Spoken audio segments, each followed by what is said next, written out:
Good morning, ladies and gentlemen. It is my pleasure to invite you to this, our fourth State of the Sector Conference, the signature event for Small Business Week 2022. It is at this conference that we discuss, as the title suggests, the state of the micro, small, and medium enterprise sector, not only in Barbados but across the region. We invite you, therefore, to sit back, as the saying goes, relax, and enjoy our session today. As we proceed with our plenary, we would have an opportunity for questions and answers, for discussions on the key presentations today on our theme for Small Business Week, exploring the digital frontier, the next business revolution. Let me recognize this morning the Honorable Davidson Ishmael, MP, Minister of Industry, Innovation, Science and Technology, Mr. Neil Corbin, Chairman of the Board of Directors of the Small Business Association of Barbados, Mr. Carlyle Roberts, Director of B2B Flow Business, the title sponsor for Small Business Week, other members of the Board of Directors of the SBA, management and staff of the association, management and staff of Flow Business, our sponsors for Small Business Week, especially invited guests, members of the press, good morning. It is my pleasure at this time to invite the chairman of the Small Business Association, Mr. Neil Corbin, to come and deliver the opening remarks. Let's welcome Mr. Corbin to the podium as he comes.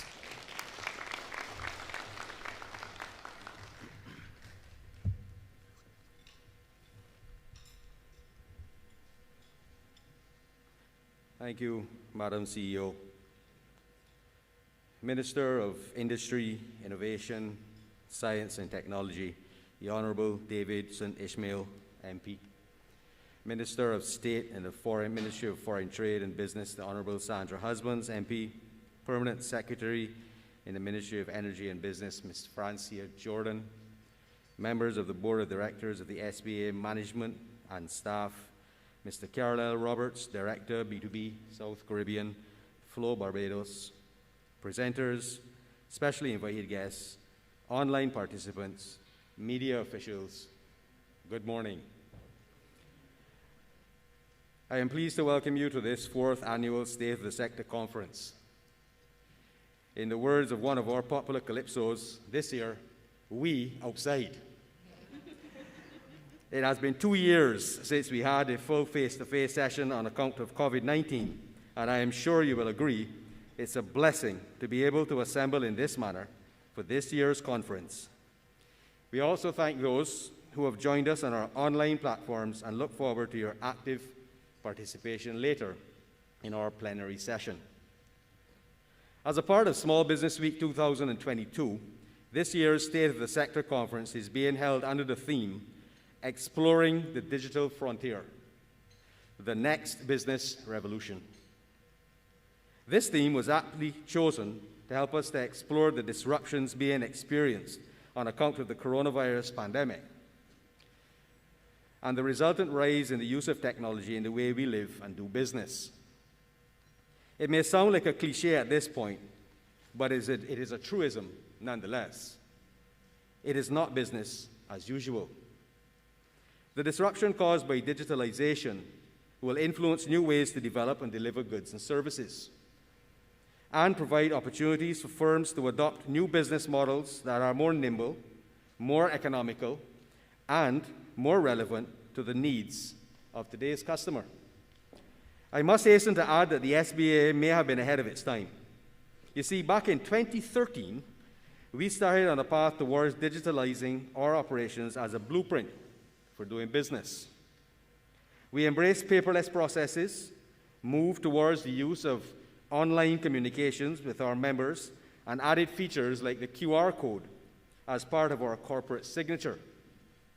We enhanced our member education programs by adding e-commerce and social media development training to help members on this journey, and offered revolutionary programs like the Tech Smart initiative, where members received free websites to improve their online presence.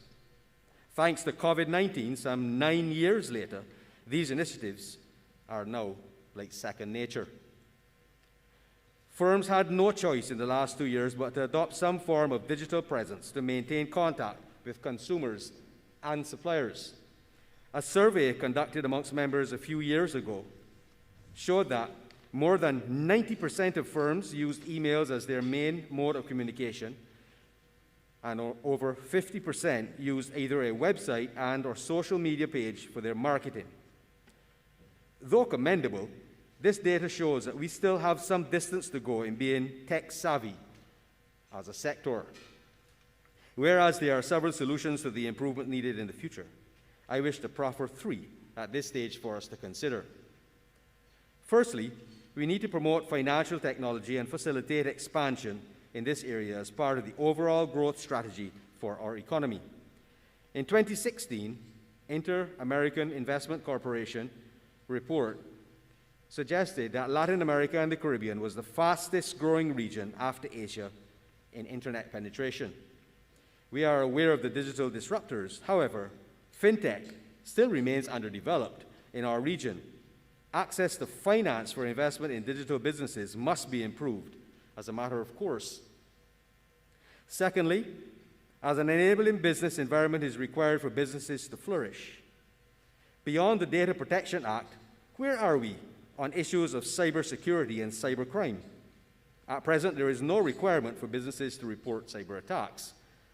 Legislative improvements are needed to protect both consumer and businesses alike operating in the digital space. With the entrance of online payment platforms in the market, primarily due to the lack of e-commerce facilitation by commercial banks, we need to ensure that the business environment is one that allows for transparent yet safe and user-friendly operation of digital assets. Finally, reliable and safe access to broadband and internet services.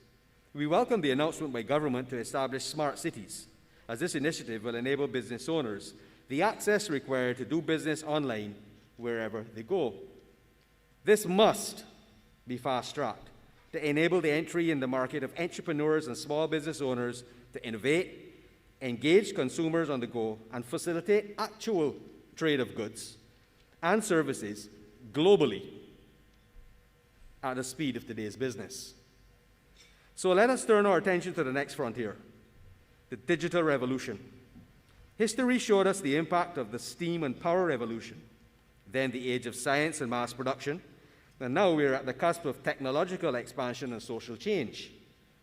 What does this era hold for us? In the words of Barack Obama, our destiny is not written for us, but by us. We therefore have to determine what this fourth wave of development will mean for our sector and our country. I look forward to the robust discussions to follow in the plenary session as we chart a new path for ourselves. On behalf of the SBA, I welcome you to the 4th STOSEC and wish you an enjoyable and productive conference. Thank you.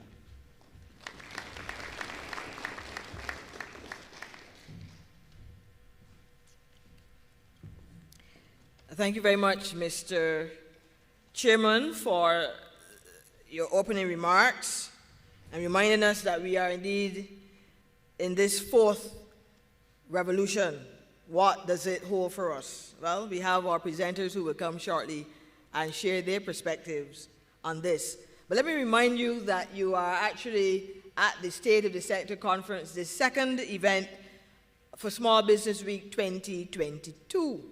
We started on Sunday, and just by way of a little advertisement, we have our youth forum tomorrow back here at Lord Erskine Sandyford Center, where those under 35 will gather for this engaging session, and this is being organized in collaboration with the Pinelands Creative Workshop. And I do see Sophia, the CEO of Pinelands, in the audience with us.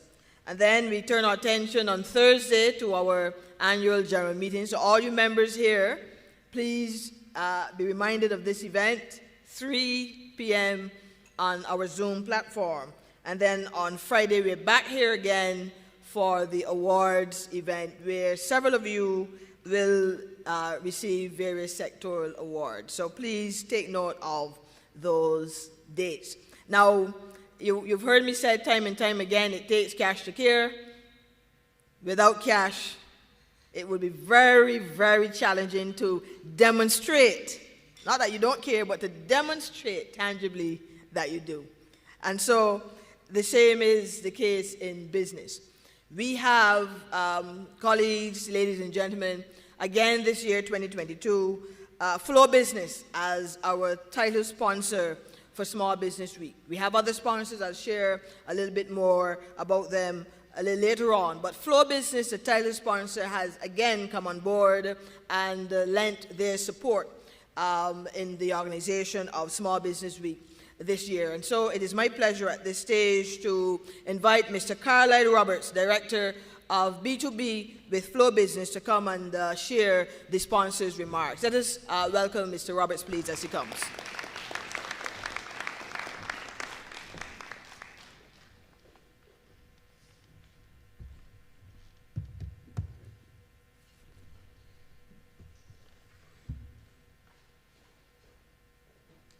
The Honorable Minister Davidson Ishmael, MP, Minister of Industry, Innovation, Science and Technology. Mr. Neil Corbyn, Chairman of the Small Business Association of Barbados. Dr. Lynette Holder, Chief Executive Officer of the Small Business Association of Barbados. I also say welcome to all of those who are with us from the media, those of us joining online, those in the room. Ladies and gentlemen, one and all, good morning. No, I really meant it. Good morning. Good morning. Yes. Cable and Wireless Communications, through our Flow Business brand, is once again proud to be part of the celebrations of the activity of Small Business Week. And likewise, we are proud to continue to support the important work of the Small Business Association. We certainly feel privileged to be able to partner in the great work of the SBA and the work that they continue to do. And as this critical sector, small business, seeks to emerge revived from the negative effects of the pandemic over the past few years, this year's theme, Exploring the Digital Frontier, the Next Business Revolution, we think it's extremely timely, and it also perfectly encapsulates the central role that connectivity and digital technologies can play in the transformation of this important business sector. As we highlighted a few weeks ago during the official launch of Small Business Week at our corporate offices in Warrens, and so I need to correct Dr. Holder, this isn't the second event, this is now the third, because we did have a launch event, didn't we? Yes. We had a launch event at our corporate office in Warrens. The digital revolution, we said then, and we continue to say now, is happening right now. It's happening in real time, and it is fundamentally changing how people and businesses work together, to the point that there's a school of thought that says that the digital shift will match that of the great industrial revolution. It will be that significant. Time will tell. Across the globe, digital transformation is accelerating at a remarkable rate, and we are now experiencing a merger of sorts between the boundaries of the physical and digital worlds. Just think Meta, think artificial intelligence, think all the things that we can do virtually today. It's redefining traditional industry sectors and the way we live and the way we work. Emerging technologies, growing amounts of data, and smarter ways of getting insights are changing the way people, businesses, and governments interact. We have to keep apace. By 2050, the projections are that there will be 9 billion people to feed, to clothe, to transport, to employ, and to educate. And we, like you, are committed to a growth-driven world economy that will inflate for centuries, supplying ubiquitous consumption to and for everyone. With emerging technologies and connectivity, could we enable a digital world that helps everyone to succeed and prosper while working together? Could we become a successful world where greatness is normal? One day, greatness will be in our grasp, but rather than waiting, can entrepreneurs and small business owners seize greatness now? For us at Flow Business, the answer is a resounding yes. We are here as the partner of choice to help connect startups and entrepreneurs with tomorrow's opportunities today. Because now is the time for small businesses to be transformational. In fact, we would like to not just talk about it, but we want to be about it. Flow Business has an entire suite of smart solutions because we want to make sure that we are part of how we help the environments to move into this next frontier. And so we do this because we believe that small things can have great impact.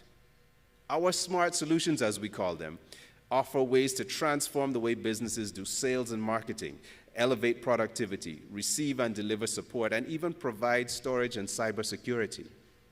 Our eMarketing Pro solution is one of those offers we believe that creates a platform and an environment for small businesses to be able to launch out and meet the demands of the next frontier.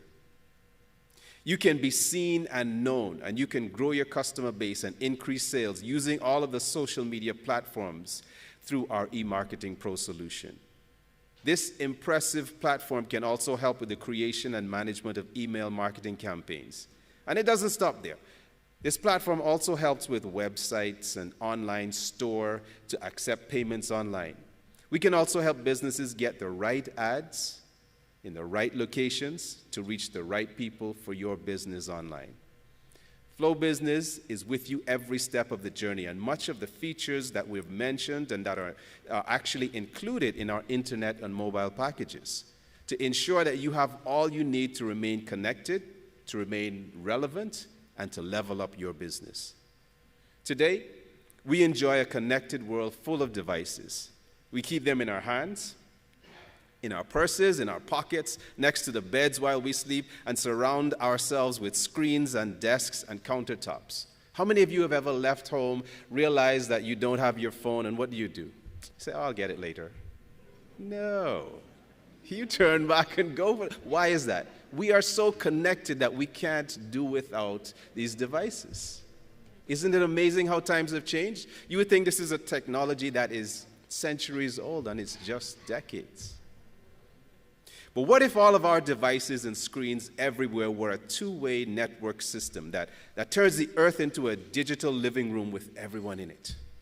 What if that network system brought everyone the world's best services, resources, and knowledge based on what we do as a normal part of everyday life? Well, my message to you is that it already exists.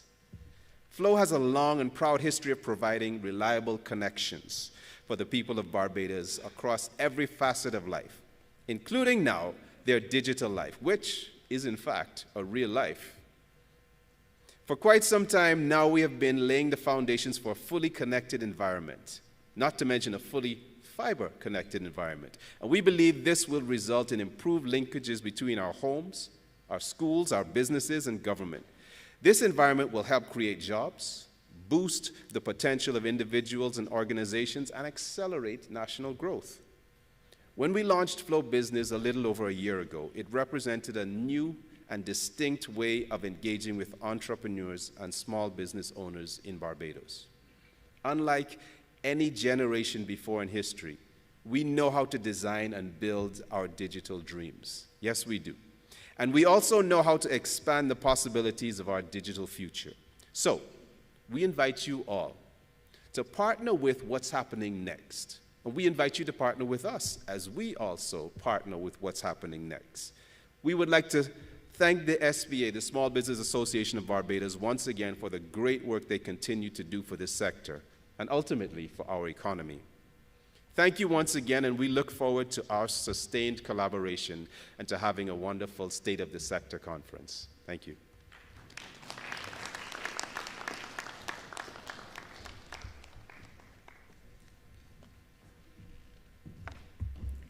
Thank you very much.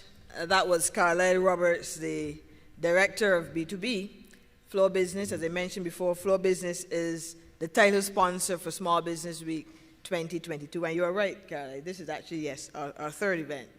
Our third event.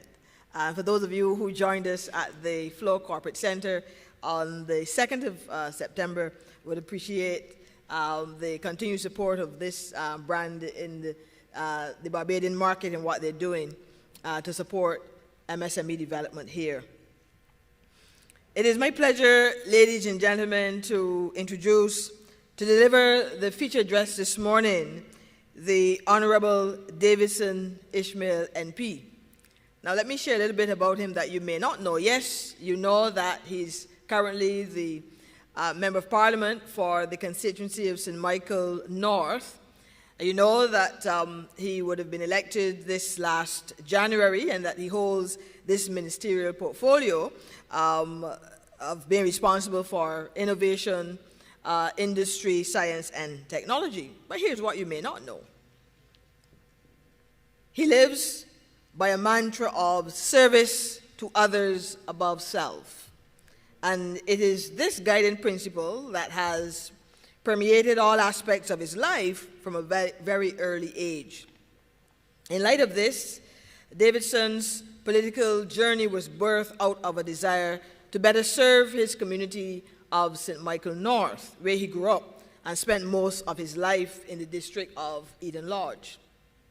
He's passionate about people, has a strong desire to see those with whom he interacts develop and reach their full potential in whatever role they play in life. And this passion led him to pursue and acquire his MBA, specializing in unique but critical areas of leadership and innovation, and his Master of Science degree in entrepreneurship. In addition, Davidson is a member of the John Maxwell team, an internationally renowned organization relative to leadership and training. Ultimately, Davidson's mix of strong academic development, varied and high-level experience, and his heart to serve makes him a leader of leaders. He has a knack for building high-performing teams and has demonstrated a track record of delivering excellent results. And I'm sure that you didn't know that. So it is therefore my pleasure to invite this morning to deliver our feature address the Minister of Industry, Innovation, Science, and Technology, the Honorable Davidson Ishmael, MP. Thank you so much, Dr. Holder. When I hear that intro, it tickles me quite a bit. You often wonder who they're referring to, but I thank you for the gracious words. And it is so good to be here this morning, and I don't know if I can really express how I really feel about being at this conference this morning. I feel like if I'm at home, to be honest. As I look around the room, I see colleagues, I see friends, I see mentors, I see constituents who are my MVPs, by the way, my most valuable people. And I just feel extremely pleased and honored to be invited to be your featured speaker for this morning's State of the Sector Conference. And it is my honor and privilege as the Minister responsible for Industry, Innovation, Science, and Technology to be able to speak on today's theme. But I just wanted to say, Lynette Holder, I believe, Dr. Holder, that you're doing a fantastic job at the Small Business Association, and I would want to invite us to give the Small Business Association a round of applause for continuing to do excellent work in service to our micro, small, and medium-sized enterprises across our island and by extension, our economy and our country.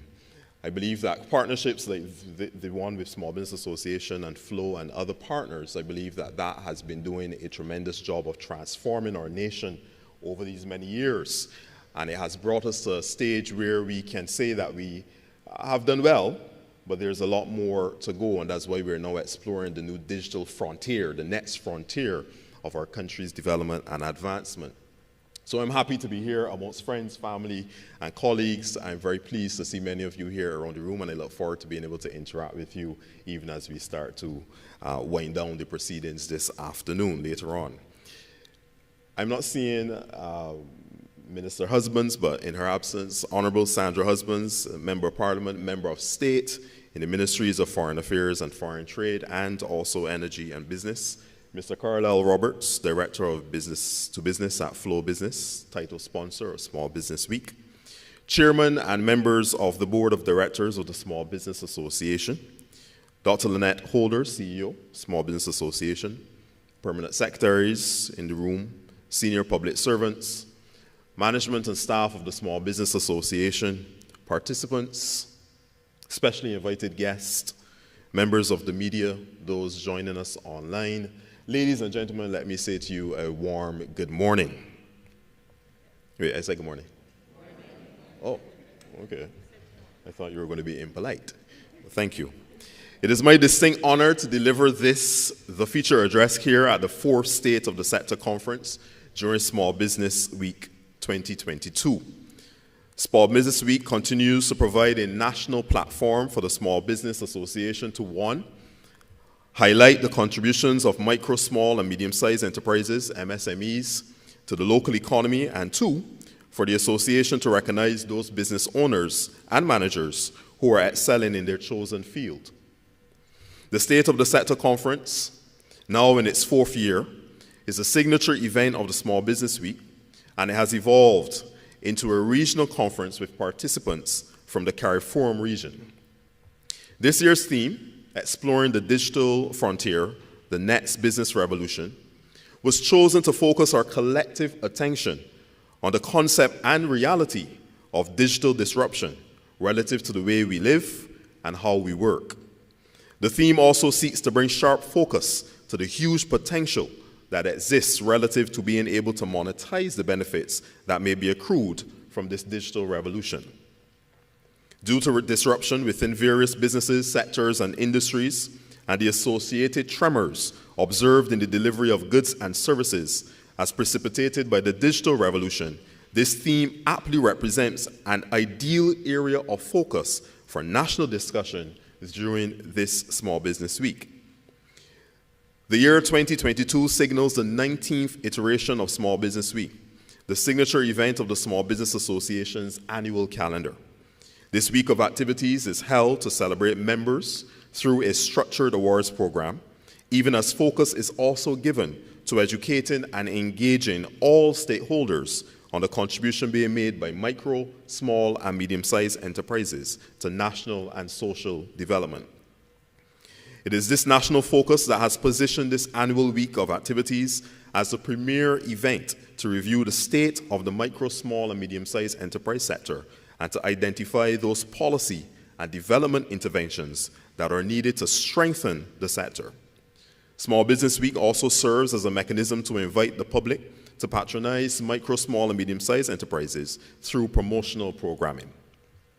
Undeniably, ladies and gentlemen, this year's theme, Exploring the Digital Frontier, the Next Business Revolution, is aligned strategically with the mandate of the ministry that I have the honor and privilege to lead, the Ministry of Industry, Innovation, Science, and Technology, also known as MIST.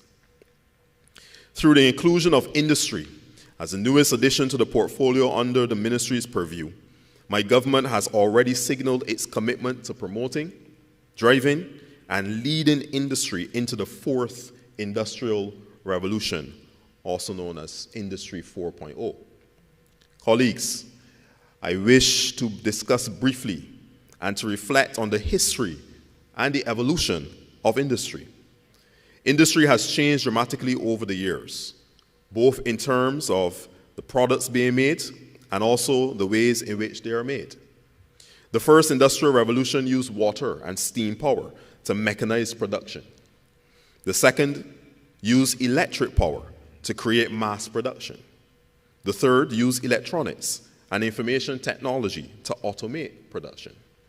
Now we are at the brink of the 4th industrial revolution, and I would dare say that we are in the midst of the 4th industrial revolution. And the 4th industrial revolution, Industry 4.0, marks the transformation of the manufacturing industry by burgeoning technologies like artificial intelligence, additive manufacturing, augmented and/or virtual reality, and the Internet of Things, IoT. Industry 4.0 represents a fundamental change in the way we live, work, and relate to one another. And it is, without a doubt, a new chapter in human development. And you would have heard Carlyle mention the fact that we are so interconnected and we're so I would say, dependent now on our technologies that we really could hardly do without them. Because without the use of our cell phones and our tablets and the internet, we would feel like we are fish out of water. And every single thing that we do is driven by technology. We don't even realize how connected we are to technology only when the electricity goes off. That's when we really feel it. Industry 4.0 will feature interconnection, providing the ability for machines, devices, sensors, and people to connect and communicate with each other. Additionally, it will embrace information transparency, that is, compiling and making data more accessible while simultaneously helping people to make better decisions through machine learning. Furthermore, it will see digital systems making their own decisions through artificial intelligence. The speed of these breakthroughs has no historical precedent. When compared with previous industrial revolutions, the fourth is evolving at an exponential rather than linear pace. The acceleration of innovation and the velocity of disruption are difficult to comprehend or anticipate, and this therefore creates a source of constant surprise. Now, for those of you who like surprises, you're in a good space. Those of you who do not, you may be a bit uncomfortable with the pace at which innovation is taking place. Across all industries, there is clear evidence that the technologies that underpin Industry 4.0 are having a major impact on business. As we continue to explore the digital frontier, I wish to inform that on the supply side, many industries are seeing the introduction of new technologies that create entirely new ways of satisfying existing needs and significantly disrupt existing industry value chains.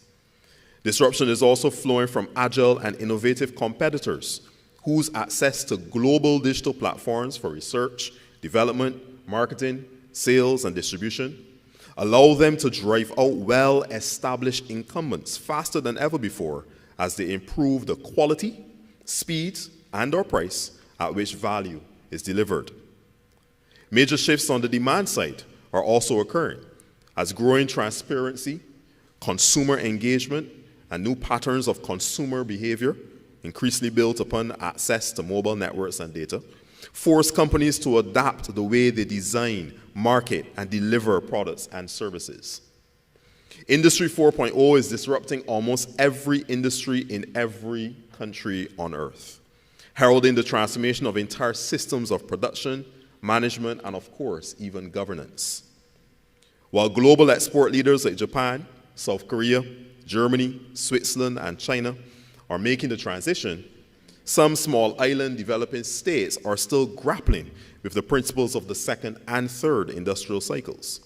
They continue to struggle in areas of technology and innovation, human capital, global trade and investment, institutional frameworks, sustainable production, and the demand environment. Barbados continues to battle with all of these areas today. Many businesses are small and medium-sized enterprises, and they operate from their home. And I always love being a part. I'm still a member of the Small Business Association, as long as you have me. I'm still a member of the Small Business Association. Can I say that? I think I can say that. Okay, good. I'm still a member of the Small Business Association, so that's why I say I feel very much at home here. And I know that many of you here represent small businesses in your own right. And some of you will identify with what I'm saying, the challenges of being able to embrace technology and use it effectively so that your business could advance and can seize those opportunities that are on the horizon. It is not easy. It takes capital, cash to care, and it also takes the spirit and the drive of innovativeness that many of us now still have to embrace and still have to drive forward. But many of our small businesses or micro enterprises operate from home.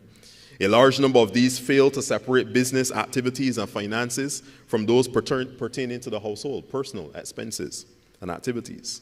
Issues of traceability for food production, for example, raw material sourcing, consistency, and availability are among the challenges that you find hard to overcome. Furthermore, the size of your operations and the inability to, or in some cases, an unwillingness to access and effectively utilize available technology restricts your capacity to supply and meet existing demand. Ladies and gentlemen, we do not yet know just how it will all unfold. But one thing is clear: the response to the advancement of the digital frontier must be integrated and comprehensive, involving all stakeholders, from the public and private sectors through to the academia and civil society. Like the revolutions that preceded it, Industry 4.0 has the potential to raise global income levels and improve the quality of life for populations around the world. To date, those who have gained the most from it have been consumers who are able to afford and access the digital world. In these environments and economies, technology has made it possible for the proliferation of new products and services that increase the efficiency and pleasure of our personal lives. Overall, there are four main ways in which the fourth industrial revolution impacts on businesses. 1, customer expectations. 2, product enhancement. 3, collaborative innovation. And 4, the very organizational structure itself. Whether individuals or businesses, customers are increasingly at the epicenter of an economy. This means that the focus of most existing enterprises has been all about improving how customers are served. In this regard, physical products and services are now being enhanced with digital capabilities, all in an effort to increase their value. New technologies make assets more durable and resilient, while data and analytics are transforming how they are maintained. In a world driven by customer or citizen experiences, database services and enhanced asset performance through analytics, businesses and governments alike need to embrace new forms of collaboration, particularly given the speed at which innovation and disruption are taking place. Equally, the emergence of global platforms and other new business models finally mean that talent, culture, and organizational forms will have to be rethought. Overall, the inevitable shift from simple digitization, as witnessed in the third industrial revolution, to innovation based on combinations of technologies representative of the fourth industrial revolution, is forcing companies to re-examine the way they do business. I am therefore pleased to disclose that my ministry's work through the Barbados Investment and Development Corporation, Export Barbados, in embarking on several initiatives aimed at innovating and transforming industry to prepare Barbados businesses for this paradigm and catalytic shift. One of these initiatives is the transformation of BIDC Export Barbados's industrial estates into eco-industrial parks, or EIPs for short. An eco-industrial park, EIP or estate, is a community of manufacturing and service businesses located together on a common property. Member businesses seek enhanced environmental, economic, and social performance through collaboration in managing environmental and resource challenges. The first of these is set to be launched later this year at Newton. And through these facilities, the government intends that a world-class work environment will be manifested throughout the industrial estates. It is also envisioned that international standards for production processes will be attained through a cluster development approach. Barbados's EIPs will feature robotics and automation, 3D printing, 4D printing, that is, programmable matter, renewable energy, artificial intelligence, cloud computing and big data, e-commerce, blockchain and non-fungible tokens, NFTs, digital and omni-channel marketing, data rendering, visualization, optoelectronics, including intelligent sensors, virtual and augmented reality, among many other things. BIDC Export Barbados is commissioned to further explore the EIP framework by opening dialogue with various international agencies focused on supporting EIP measures. And through their suites of assessment and analytic tools, pardon me. One second, sorry.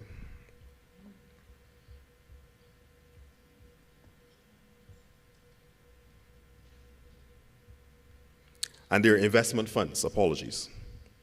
In the upcoming months, reports relating to bioenergy, resource efficiency, and cleaner production, in addition to other assessments and scoping studies to investigate the viability of EIP use in Barbados, will be prepared to establish the linkages and benefits between tenants, Export Barbados, surrounding communities, and all other stakeholders. In closing, ladies and gentlemen, global trade and industry are making one of its most significant transitions ever. Global economic leaders are exchanging the old industrial model for a new one based on creativity, knowledge, and digital platforms.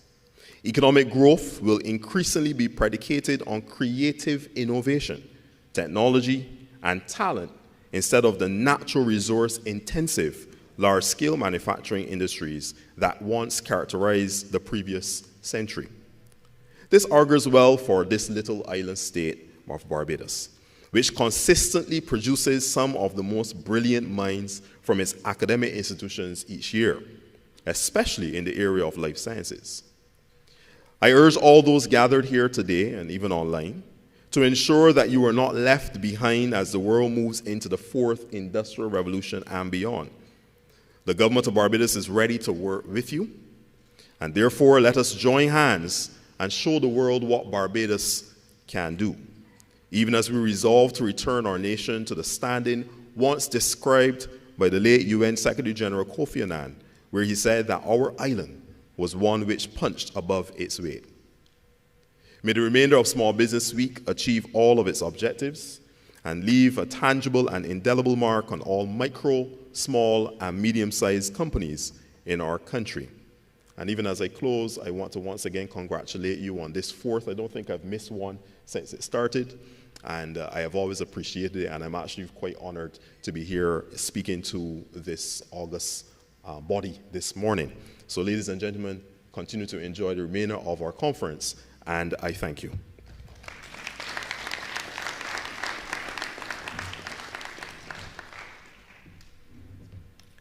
Thank you so much, Minister Ishmael. Folks, you heard it at our session for the first time. Echo Industrial Parks.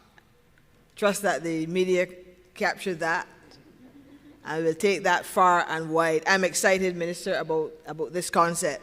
Echo Industrial Parks. You heard it at the SBA's forum for the first time, and I'm sure that the board of directors sitting here with us, members sitting here with us, will agree that the SBA will want to be a part of this project, the AIPs, when this is rolled out. Robotics, 3D printing, big data, all that. We are excited, Minister, about this. Thank you so much for your presentation this morning. Now, colleagues, I mentioned Flow Business earlier. While I bring this opening session to a close, let me also share with you that for Small Business Week 2022, our gold sponsors included the Central Bank of Barbados, the Barbados Workers Union Credit Union, ICBL, Barbados Today, Republic Bank, Courts Barbados Limited, Export Barbados, and the City of Bridgetown Cooperative Credit Union Limited. Our silver sponsors included the Barbados Light and Power Company Limited, the Barbados Trust Fund Limited, and Pace Digital. Without the support of these organizations, colleagues, we will not be able to have this year's event. So we are indeed very thankful. Join me, please, in giving them a round of applause. This morning, sponsors of Small Business Week 2022. I'll be back a little later on in the closing session. Please remember those blue tickets. Keep them close by. At this time, we will close out the opening session and invite our team to ascend the platform for our plenary session. This will be chaired by Mr. David Ellis, We're pleased to have Professor Don Marshall, University Director, Salisis UWI Cayfield Campus with us today, and Mr. Philip Jackson, Digital Advisor with the Caribbean Export Development Agency, and they will lead in the second session. So once again, ladies and gentlemen, thank you so much for joining us for this opening session. We now move to our plenary. Thank you. Good morning to one and all, and let me also extend a warm welcome to you and to congratulate the Small Business Association on mounting this event yet again. Our two speakers this morning, the keynote speakers, are Professor Don Marshall, who is University Director at the Sir Arthur Lewis Institute of Social and Economic Studies at the Cayfield campus of the University of the West Indies. He is going to speak on the subject of exploring the digital frontier, the next business revolution. And Philip Jackson, Digital Advisor with the Caribbean Export Development Agency, will focus on monetizing the digital revolution. When they're finished, we will open the discussion to your participation, your questions, and your short comments, if any. So we're going to go first of all to Professor Dr. Don Marshall, who began his academic career at the Cayfield campus of the University of the West Indies in August of 1996 in the Department of Government, Sociology, and Social Work as a temporary lecturer before being appointed research fellow at the Institute of Social and Economic Research, later renamed the Sir Arthur Lewis Institute of Social and Economic Studies, or SALISIS. Professor Marshall has authored several publications and comes with a deep passion for public discourse in Barbados. So, over to you, Professor Marshall. Thank you.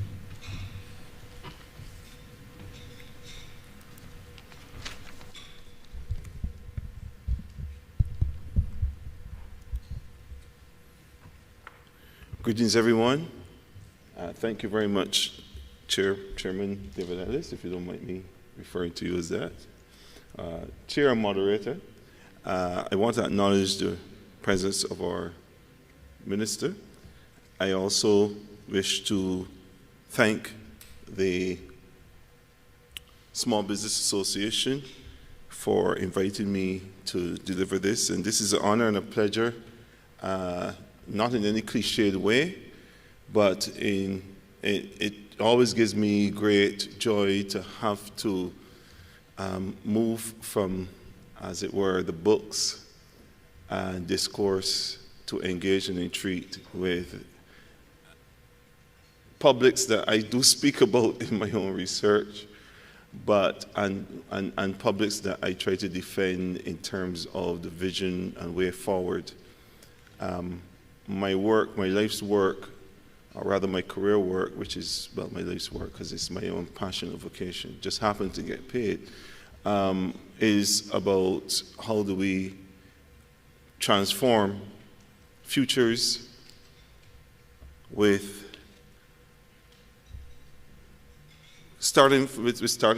recognizing that our historical and institutional starting points are not quite like many other countries. We would have started with enslavement, colonization, and a long historical absence of a middle class, particularly a black and brown middle class.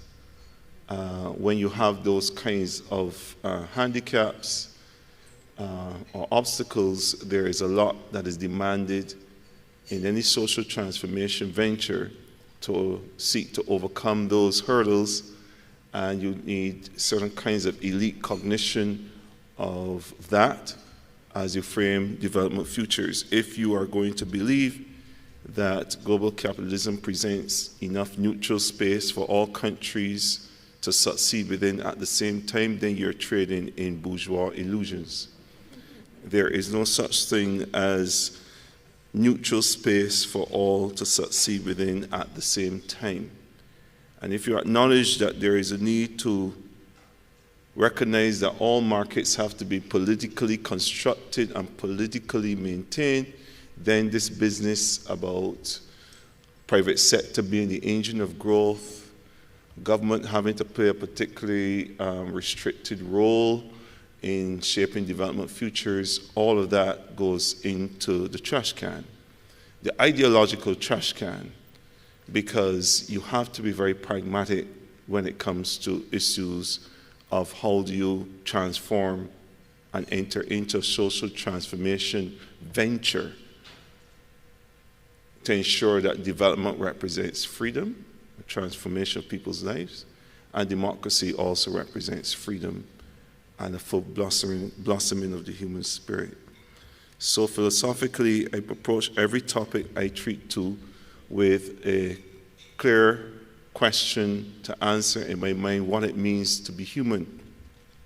And what it means to be human in this age that that the minister spoke about is very important and very critical, because there are a vista of opportunities for small businesses to seek to access, dock onto, and so on. And there are many opportunities for the state and the private sector to enjoy, to seize the moment. However, my job here is to do a little bit of conceptual underclearing, because the role of an academic in the policy-making exercise is to provide sensitive information, to be a critical audience, to speak truth to power, and to bring to public awareness levels of ongoing controversies and debates surrounding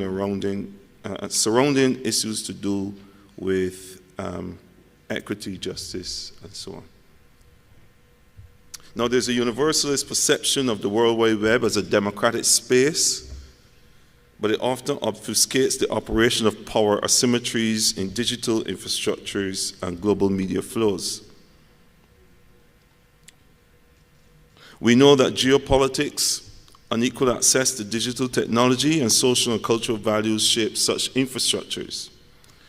It is a process whereby the normative ethos of the utopian decentralized network conceals power imbalances and engenders new forms of digital dependency among users. Now, the literature that I have consulted in relation to the digital frontier speaks to conventions, protocols, standards, and algorithmic modulation. And all these all together seek to, in my estimation, regulate user behavior online. When we speak about power imbalances in today's digital world, I want you to focus on the activities of global digital corporations and their extractive logics, as well as exclusionary functioning deployed to ensure that they maximize their market shares and destroy competition. The literature is replete with case studies featuring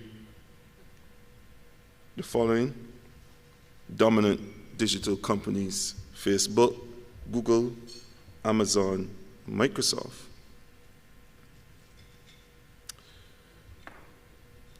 A seemingly decentralized and horizontal network where each user has as much voice as another. This is the impression that we have of the World Wide Web.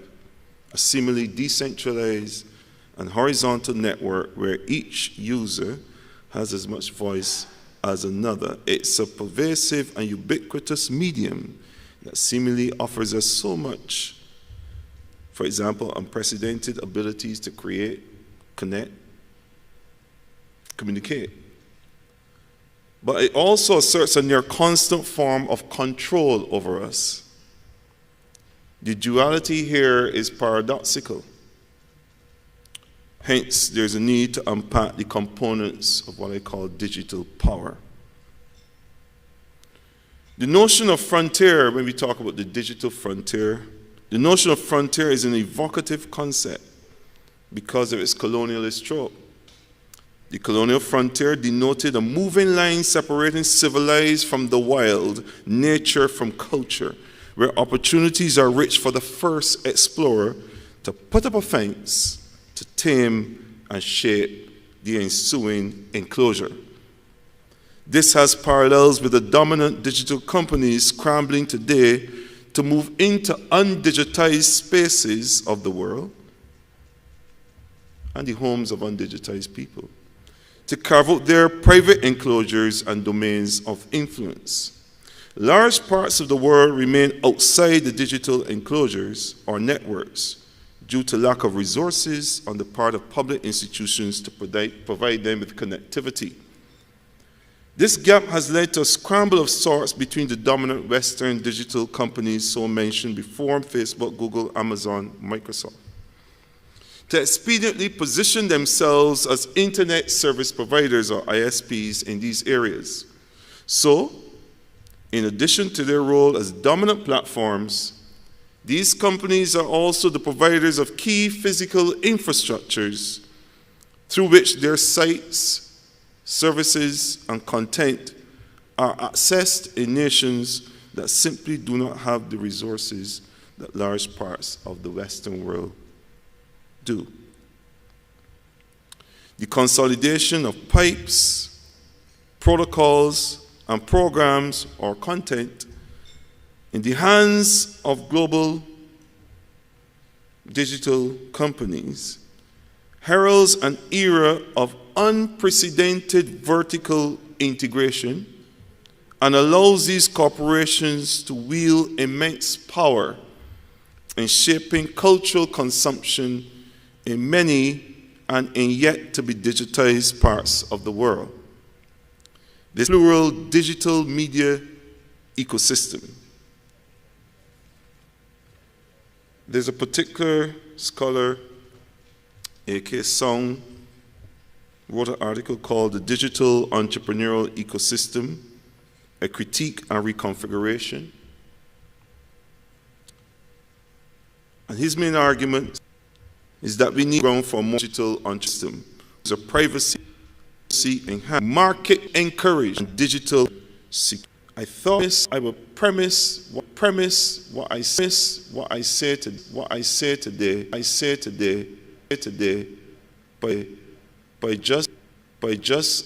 just allowing you to know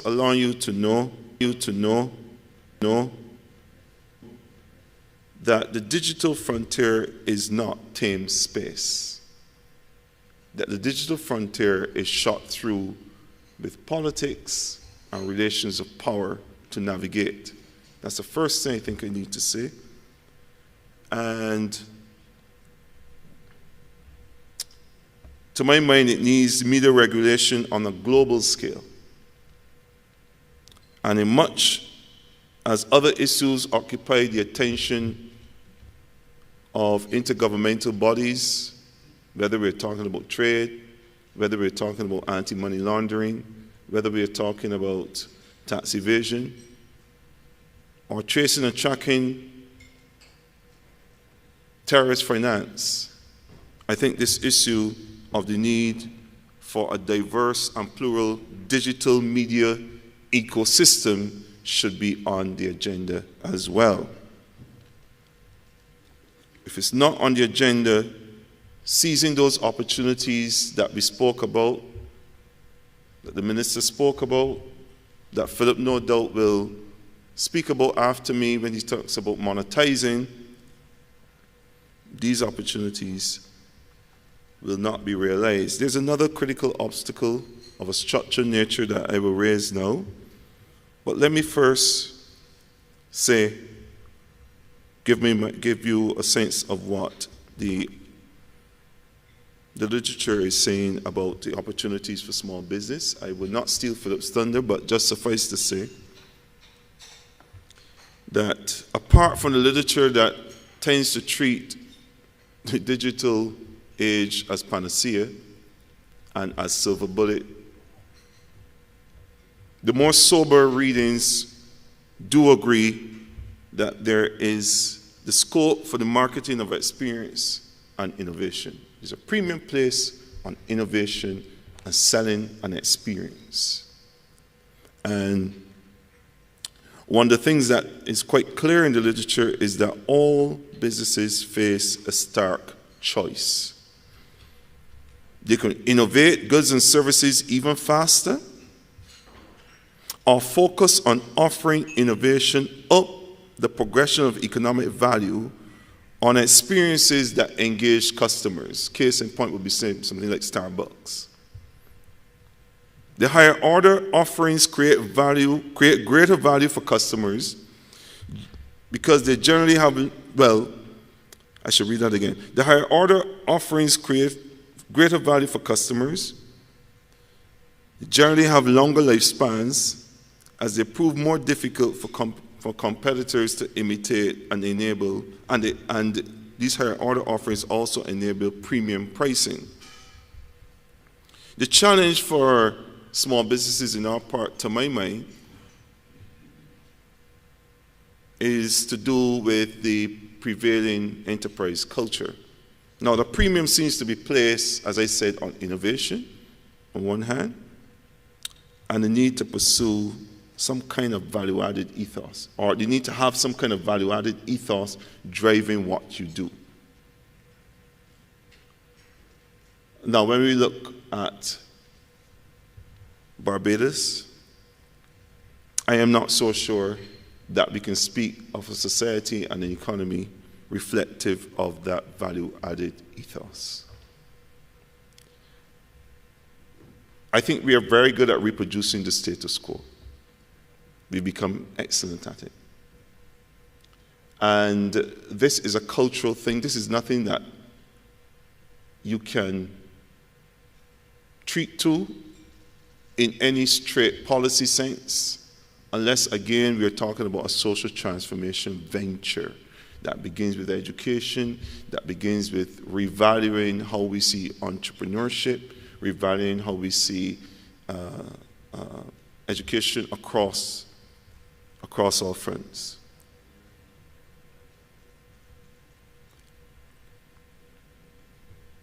So those countries that are, and businesses that are doing well, are those countries and businesses where there's a value-added ethos that drives innovation, that thrives on creative disruption, that thrives in creating greater value for customers.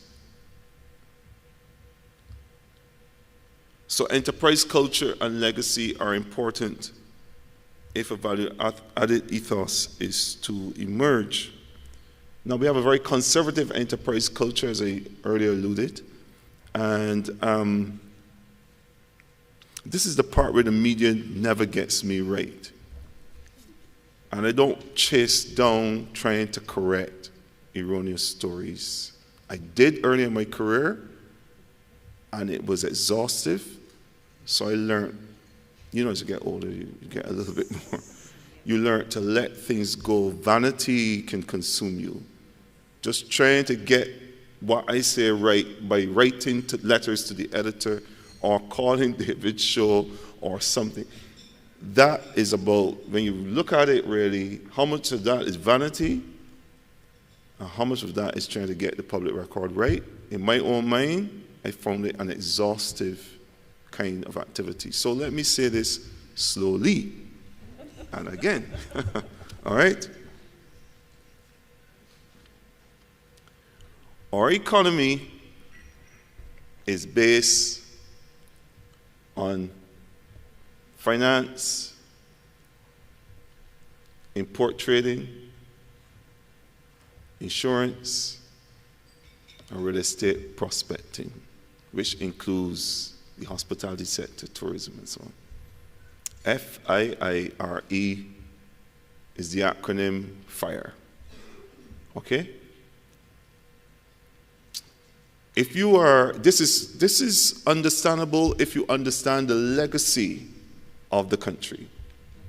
The country, after the slavery and colonial experience, one of the positives, if you can say that, is that we had developed a tremendous reputation and the we here is an inverted comma we.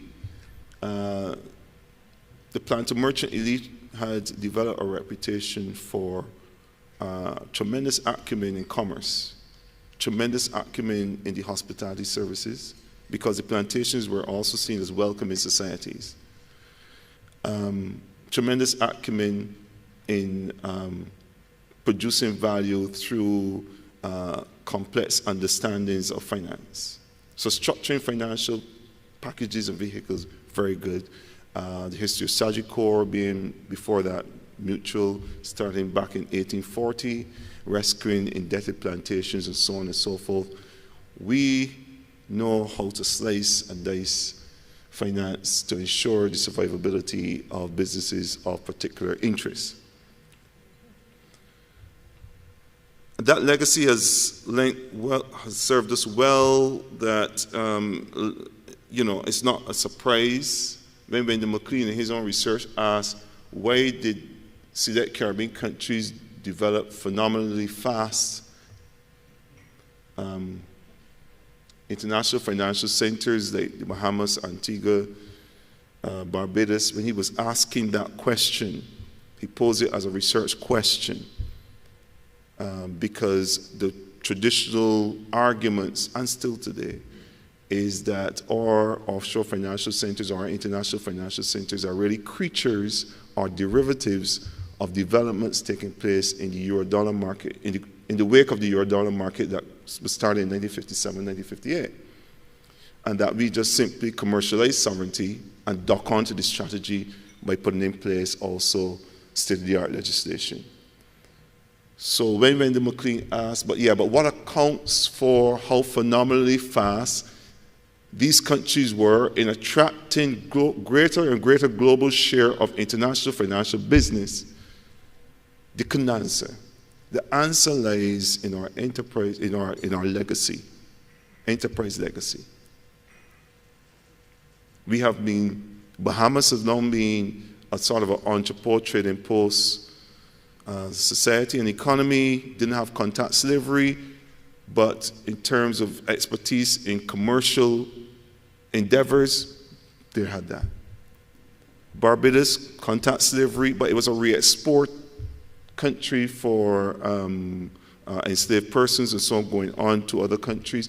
And they had, and we had expertise also in commercial dealing capital, commercial dealing business ventures. There is an explanation rooted in the historical legacy, but you have to drill down to how knowledge is created and produced to get at the politics of exclusion and the politics of invisibilizing the region whenever you want to talk about the growth and sophistication of modern finance.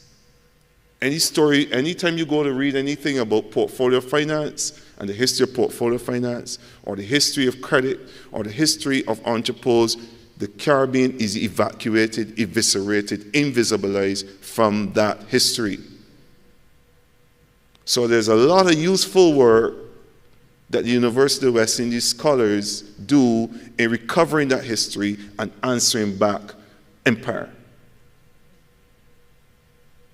There's a lot of work that the university does in saying constantly we need to overturn that colonial script which insists that the North must produce theory and the South, like us in the Caribbean, must produce practice. So you know I walk around offended a lot of times when I hear people say, you only talking theory. I say, hallelujah. I got to talk theory. Because Caribbean people must theorize and understand their own stories, their own history.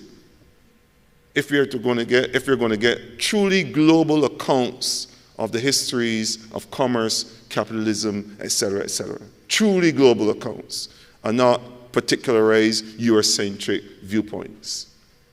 Now, it might be an aside, but it's an important addendum to what I'm saying. I'm saying, notwithstanding that legacy, a modern society and economy must reflect complexity and diversity in the economic domains particularly. If you're to give entrepreneurial expression,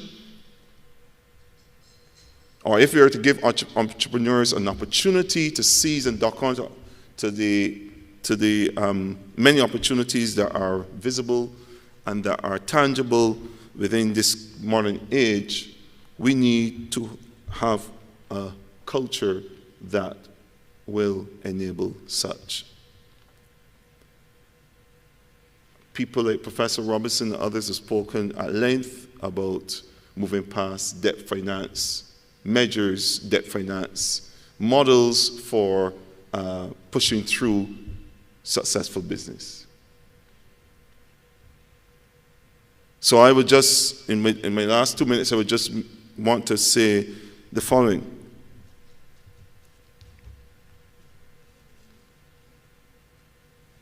If we're going to push past the limited diversification that we are facing, where we still persist with the status quo in developing expertise and pitching our development fortunes and futures on the wagon of fire, finance, import trading, insurance, and real estate prospecting, if this is what we're going to do, if this is the vision that the Cosmo vision that we're shaping for our children who've gone to school yesterday, some for the first time, if that's the Cosmo vision,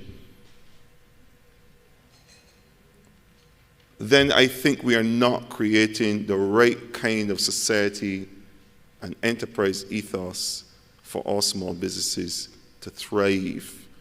They'll do better to work and operate with partners from outside that just innately have that kind of ethos, and the banks have that kind of ethos, and the different lending agencies have that kind of ethos. It's a deep-seated cultural understanding where you confront the future with hope, optimism.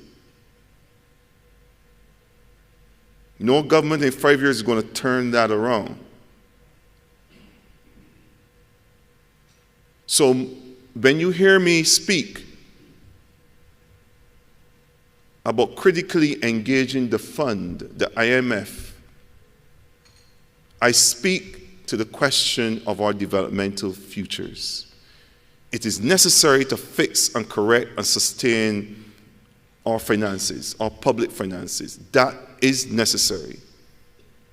So I have no quarrel with any government that says, based on the options before me, I shall go to the fund to seek to correct for and protect for my public finances. However, I ask after the conditionalities, because austerity-tied conditionalities and the logics that are often brought by even the New Age IMF run contrary to what other countries are doing in their economies and to stimulate small business, which is they're engaging in expenditures, subsidies, and research and development. They're sponsoring it deeply. And this is the kind of state intervention that the IMF decries. The IMF's lending comes with restrictions on your public policy maneuver. The Prime Minister says she welcomes policy space, and she argues quite well on the international stage for greater fiscal and developmental policy space. Policy space is critical. The Prime Minister has a free hand, but as Minister of Finance, she is surrounded and denuded by a coterie of individuals so steeped in a particular reading of development that they start off with the fiscal and end with the fiscal. But I always remind them, what about the developmental? What about the T in the bird? Transformation. Transformation calls for a level of state intervention, a level of partnership with the private sector, elements and latent elements of the private sector that is never contemplated by IMF teams then and now. And I'm speaking, I put my scholarship on the line on the point because I get published for saying the same thing over and over, but in different ways. I've had the blessed opportunity once to meet members of the IMF team about a year or so ago. I was asked by the then leader of the opposition to join with others to meet, and I found the exchanges very, very engaging. The IMF is not an institution so set in its ways that you cannot negotiate some points, I would imagine. But there are some issues that I would like to think that we are going to raise and consistently raise challenges. So if you hear me talk about, I go after particularly this idea of fiscal surpluses. Right now, as I speak, every country in the world are engaging in deficit spending to get us out of the deep economic morass we find ourselves in. The language in Barbados is different. The advising is against the swing of the pendulum. The advising is that we are to get into the business of achieving a surplus of 1%. And in the previous BER, it goes up to 6%. Which is great if you're running a corporation, but completely at variance with what is demanded now if you're running a country. Particular country that needs to move in the direction of engendering a value-added ethos, and it needs to diversify and so on. So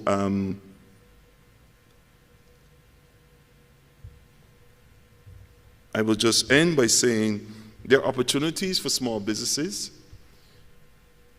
You can do so without necessarily needing to rely on any host government to assist you. This is the grand promise of being part of the digital world, of creating platforms of value, of creating content, of marketing your products. But you know, at some particular point, you confront culture, you confront attitudes. You confront attitudes and you confront merchants of doubt and contrarians. And you ask yourself, where is this coming from? Whereas your counterparts in other spaces are not surrounded by contrarians and merchants of doubt. And this, my friend, explains why global capitalism does not present neutral space for all firms and all countries to succeed at the same time. Thank you. Thank you very much.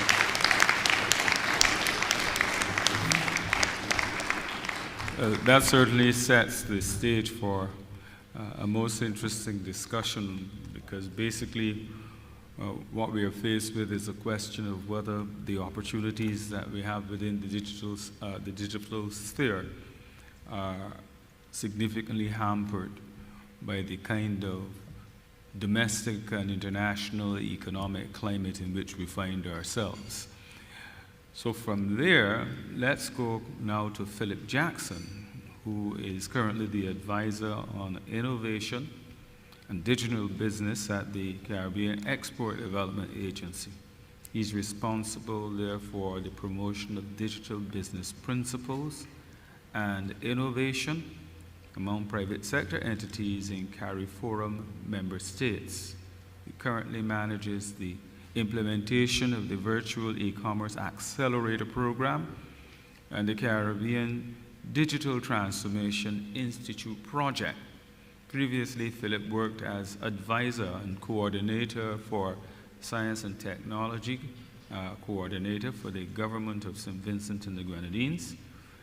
He has strong applied research interests in the digital economy, digital trade, and the prospects for small states' economic development. In 2019, he also served as a special advisor at the World Bank OECS ECCB Summit that eventually led to the development of the multi-million-dollar Caribbean Digital Transformation Project, better known as CARD-T. It is my pleasure, therefore, to introduce to you Philip Jackson to speak on monetizing the digital revolution. Good morning.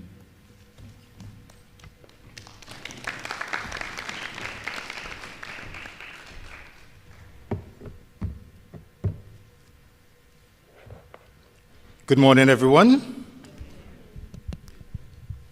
Minister Ishmael, I read your portfolio, and that's a dream ministry for someone in a policy background. That's a dream ministry for someone like me, and I want to wish you all the best, because it brings together many of the elements that would position Barbados and in the modern economy, and especially responding to the challenges and opportunities of the digital revolution. I want to also recognize Mrs. Lynette Holder, the Chief Executive Officer of the SBA. I'm very pleased to have my Executive Director, Dr. Deirdre Maharaj, here, Executive Director of Caribbean Export. When I first saw him, my pressure went up a little bit, but then I felt very enamored that he thinks it's worthwhile being here with me today. Now, I'm very happy to be on this panel with Professor Marshall for more than one reason. So I look forward to a very interesting discourse and interaction. Now, I want to congratulate the organizers for the theme of exploring digital frontiers and looking exactly where they should be looking, monetizing the digital revolution. So very timely theme and very important focus. Now I'm going to structure my discourse around this outline. So I'll speak very briefly about Caribbean Export and what it means for small businesses. I will share with you some results of a survey that we did at the height of the pandemic to inform our own responses to small businesses in the region. And then to get down to the meat of the matter, as they say, we would look at various perspectives of the digital economy or the digital revolution. We look at the core characteristics of the digital economy and society and their implications for entrepreneurship, small business development. And then we look at some examples of actually monetizing the digital revolution. We take a more focused look on online presence, payment systems, and data analysis. Now, Chairman Corbyn, in an act of preemptive strike, spoke about the membership's own involvement in the digital space, because I had that as a short agenda item. So because he self-reported quite eloquently about that's taken off the agenda. I might mention a few interesting findings, because I did go online and I looked at some of your members as presented on your Facebook page, and I did a bit of analysis of certain things, presence of websites, how do you interact directly with your customers, your presence on social media.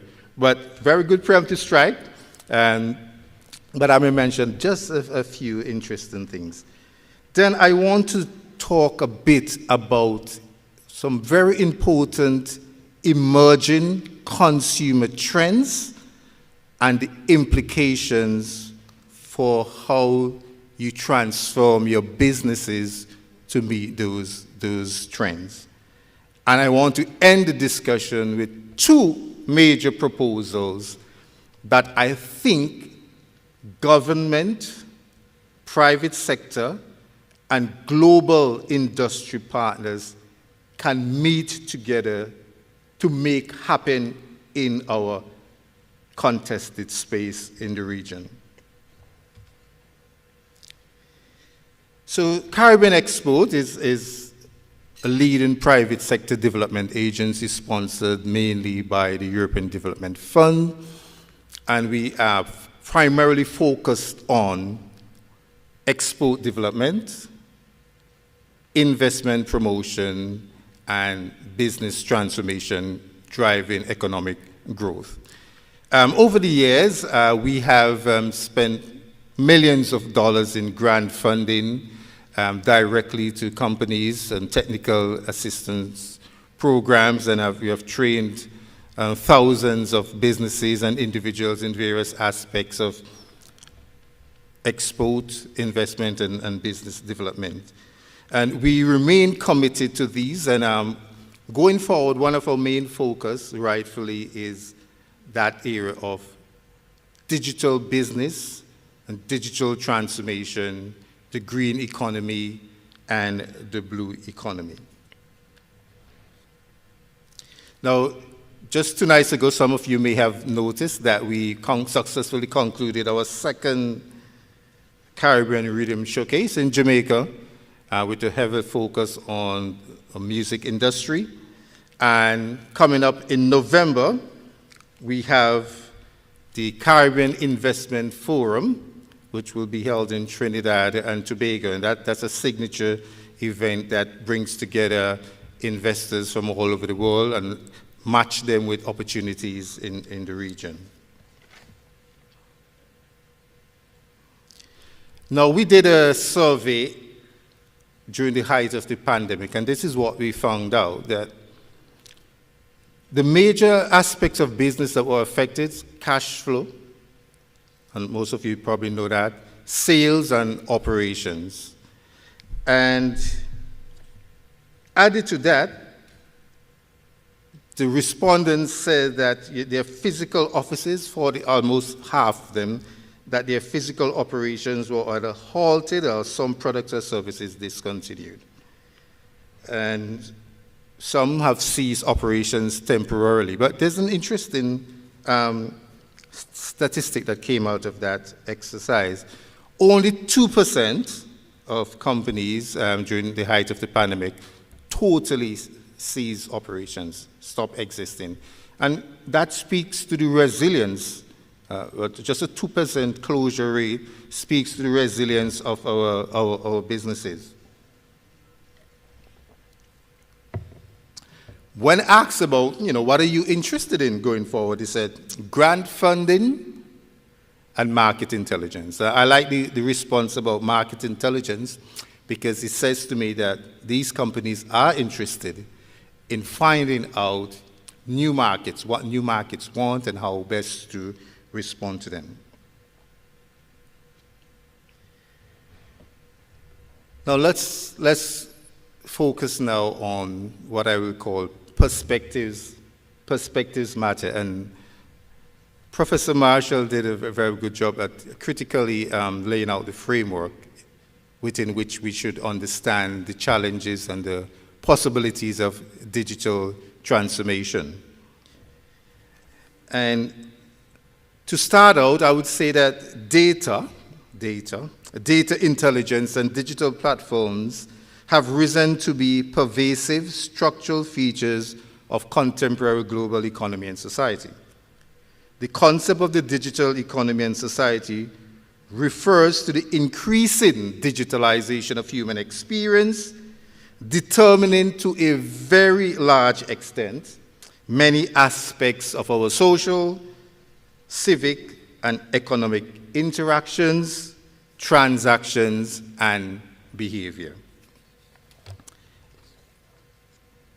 Given the rapid technological transformation, the idea of digital trade, especially for SMEs, is therefore a critical economic policy question, policy space, as we've been talking about, especially for small developing countries that are heavily dependent on international trade.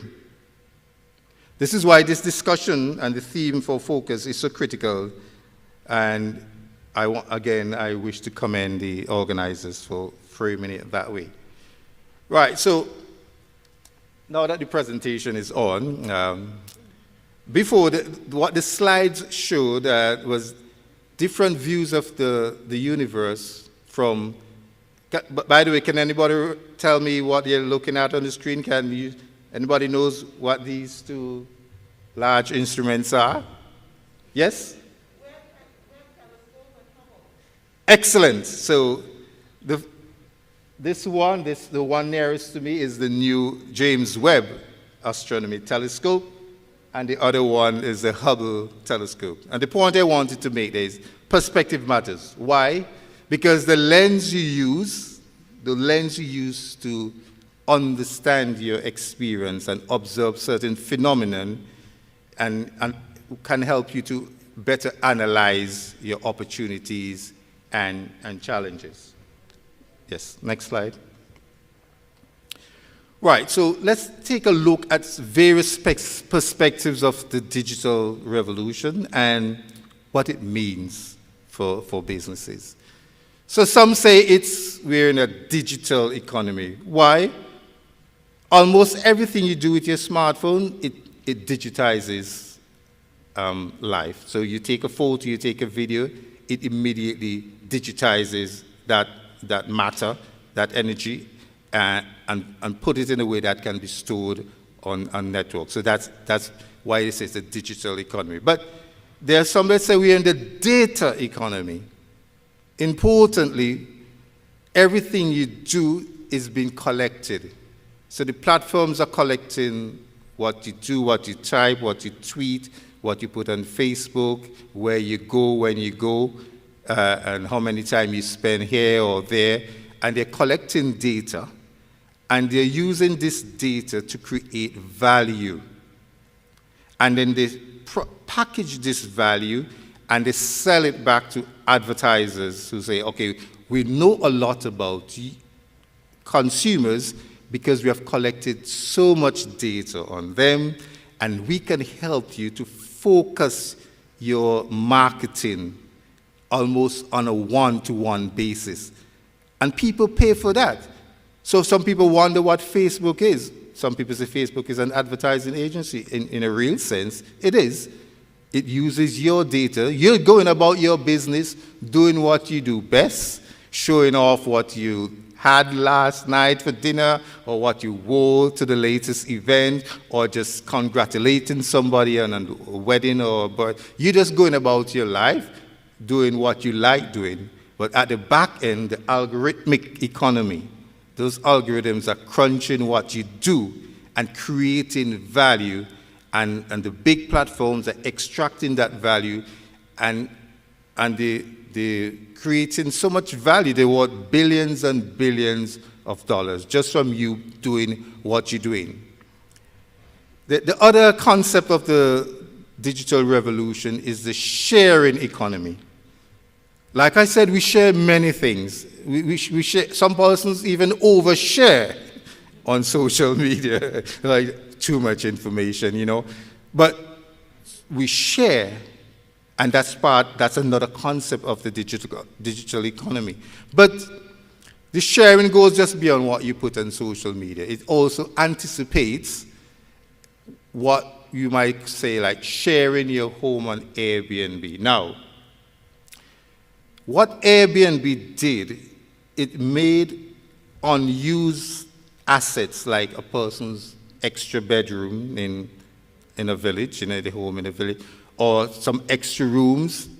They made that available for consumers around the world. Now, the traditional hospitality agents would say, now maybe that's not such a good idea. But the person who owns 2 Airbnb rooms in rural Barbados thinks that's a good idea because now he has an opportunity to market what he has to a global market and gain tremendous value from that. Now, we'll speak a little bit more about the importance of that sort of community level engagement using digital technologies. And of course, there is a platform economy, the concept of the platform economy. So the major technology companies, Facebook, Amazon, Baidu, Alibaba, they are platforms. What they do, they bring together various actors to either buy and sell or exchange information. And platforms is particularly the way to go because it seems as though if you're not on the platform, then your digital presence is a bit lost in the whole constellation. And then there's the concept of the attention economy. Now, this one is very interesting because you have so much time in a day, and most of you probably know how you use your time on the internet. And what companies, large companies want is your eyeballs. They want you to be looking at the screen. And once you start looking at the screen, they want you to stay as long as possible on the screen so that they can sell you what they are selling.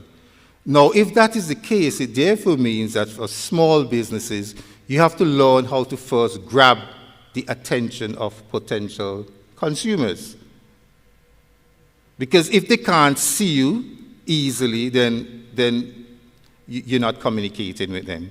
So you have to first learn to grab the attention of these individuals. And after grabbing their attention, keep them long enough to maybe sell them something or have them download something that you're offering. So all of these various perspectives, they're not a zero-sum game. They tell different aspects of the story of digital revolution. So that's why it's important that we pay attention to how we use data, how we keep the attention of our customers, and how we use that data to drive value. Now, there are some key characteristics of the digital economy and society, and a lot of it coincides with Professor Marshall's own presentation. And I just want to highlight 3.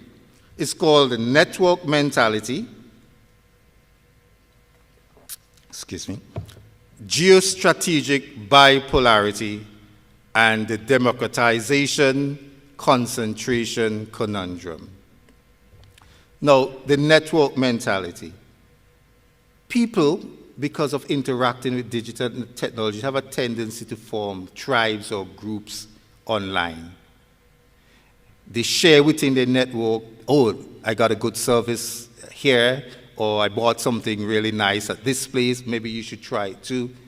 And so it's what you call electronic word of mouth.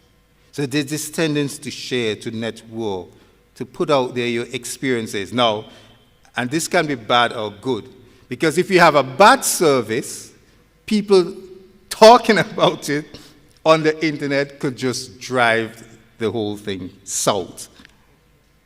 So when we think of digital transformation, we have to first focus on what I would call the analog foundations.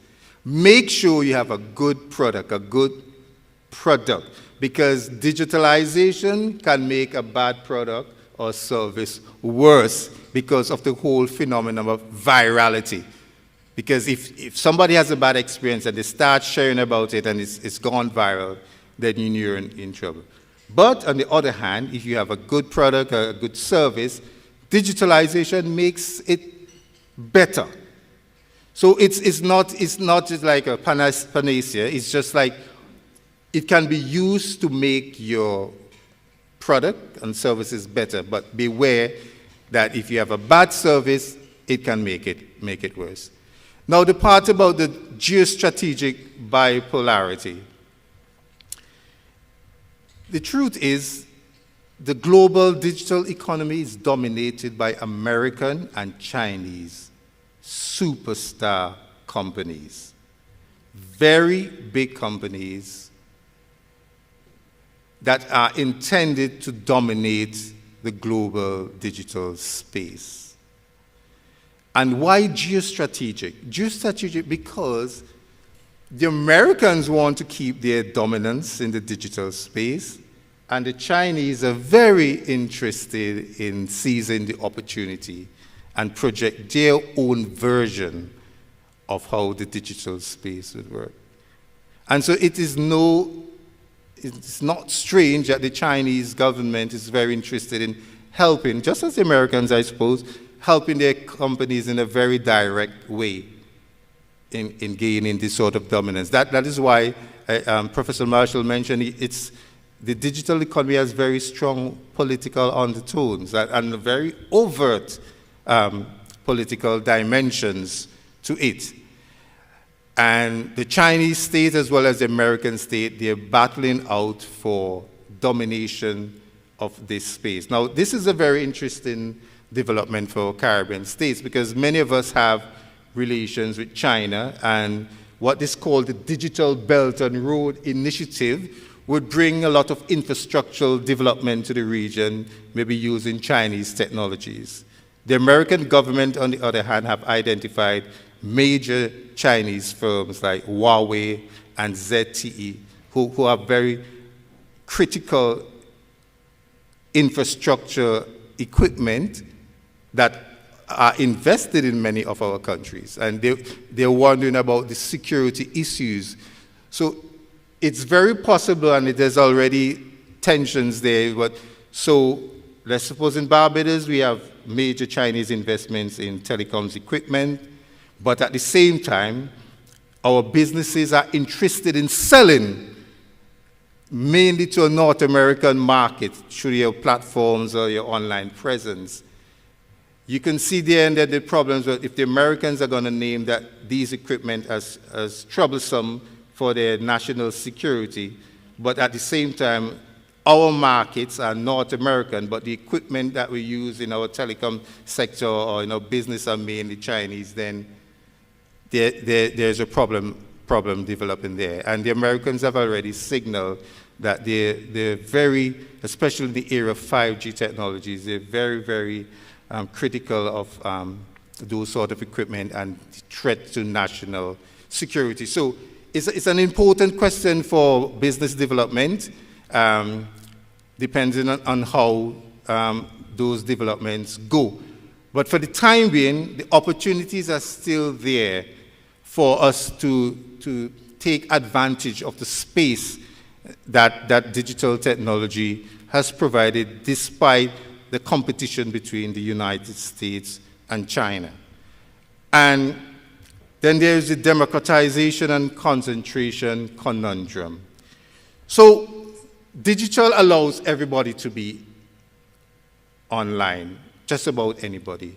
A small business can become what is called a micro multinational. Immediately, you establish an online presence, you can reach anybody anywhere. So there's this feeling that digital has leveled the playing field so that anybody of any size, any company of any size can engage and do great work and gain new customers, new markets. But the truth is, the very fact that so many persons are able to participate has driven to concentration of the digital space by major platforms, so Facebook, Google, Baidu, Alibaba. Because so many of us are engaging, at the same time, they are sucking that sort of data on their platforms. So while we feel that we're using the internet, we're doing business, we're engaging, these companies are the ones who are really extracting the value of our democratic participation in the digital economy. But that's not all bad, because what they have taught us is that by use of digital platforms, consumers are learning how to engage digital. They're learning different ways of interacting. They're learning how to use platforms successfully. And so we can imitate. We have the ability as small companies to imitate how these larger platforms operate and so create an opportunity for ourselves. Next. Next. Right. So if you just look at this slide, it just graphically demonstrates the North American Chinese dominance of the digital economy and lays out quite graphically the competition that is ensuing between these two superpowers. Next. Next. Right. So what do your potential customers spend most of their time doing? Video streaming. Almost half of the time is spent video streaming. What does that mean for you? It means that some or the other, maybe some video content to reach your customers and stay engaged with them might be critical. Social networking, 20%. Like I said, I look at some of your websites. Some of you are present, have your own website. Some of you are on Facebook. Some of you have not updated your Facebook page since 2020. Yep. Very few of you are on Instagram. Very few of you I found a direct WhatsApp link. Almost none of you have a live chat capability where immediately they say, oh, welcome, can we help you? Immediately popping up. But if this is hard data, so it means if you're not playing in some sort of video communication or you're not maximizing social media, it means that many of the potential customers are either not seeing you, nor do they have an opportunity to engage with your goods and services. And of course, there's a messaging, 6.7%. Like I said, WhatsApp. I know cable and wireless and the telecom companies, WhatsApp and these other voice messaging services have cut in tremendously into their revenues. But but people spend a lot of time on WhatsApp. They communicate a lot on WhatsApp. You have to have a WhatsApp presence that is easily accessible to your customers. Next slide. Right, so who dominates video streaming? Well, YouTube, about 50%. TikTok and Facebook videos, 15%. Instagram, 12%. Netflix. So how many of you have a TikTok version of your company? One person. Good. YouTube? Many more. Right, so immediately YouTube, TikTok, Facebook video, great opportunity there. Social networking, completely dominated by Meta. Both Instagram and Facebook together, it's on 90-something%. So playing on Facebook in a real intentional way is critical. Web, 13%, and that's a trend. Most people go to social media first. It's probably good to have your own website, but you must make sure your presence on social media is tops. Because most people start on social media and may end up on your website. Next slide. I'm talking about money, right? Monetization. Total value chain, internet value chain, is worth $6.7 trillion. I don't know what percentage we can claim for ourselves. And online services have more than 50% of that value. So content rights, online services, enabling technology, connectivity, user interface. I don't know where you actually play, but these are the opportunities. There's a $6.7 trillion opportunity. Next slide. Right, so this one I told you already. I went peeping around, and I already told you what I find. And right, so monetizing the digital revolution. Now you would have to decide whether it's best to have your own website. You have more control, it's true. But there are many marketplaces that we can use. Because why? They already have the infrastructure that demonstrates that they are safe to use. They have online payment solutions, and they have a proven track record. So maybe the decision might be maybe to get on Amazon. But I think it's time for us to think seriously about a Caribbean platform, a major e-commerce platform for the Caribbean, where our small businesses can find a presence. One, it identifies the region immediately, it brands the region immediately, and it sends a signal to the global market, that we care about safety, we care about reliability, data protection, and so on. And it just saves the cost of just trying to do many of these things on your own.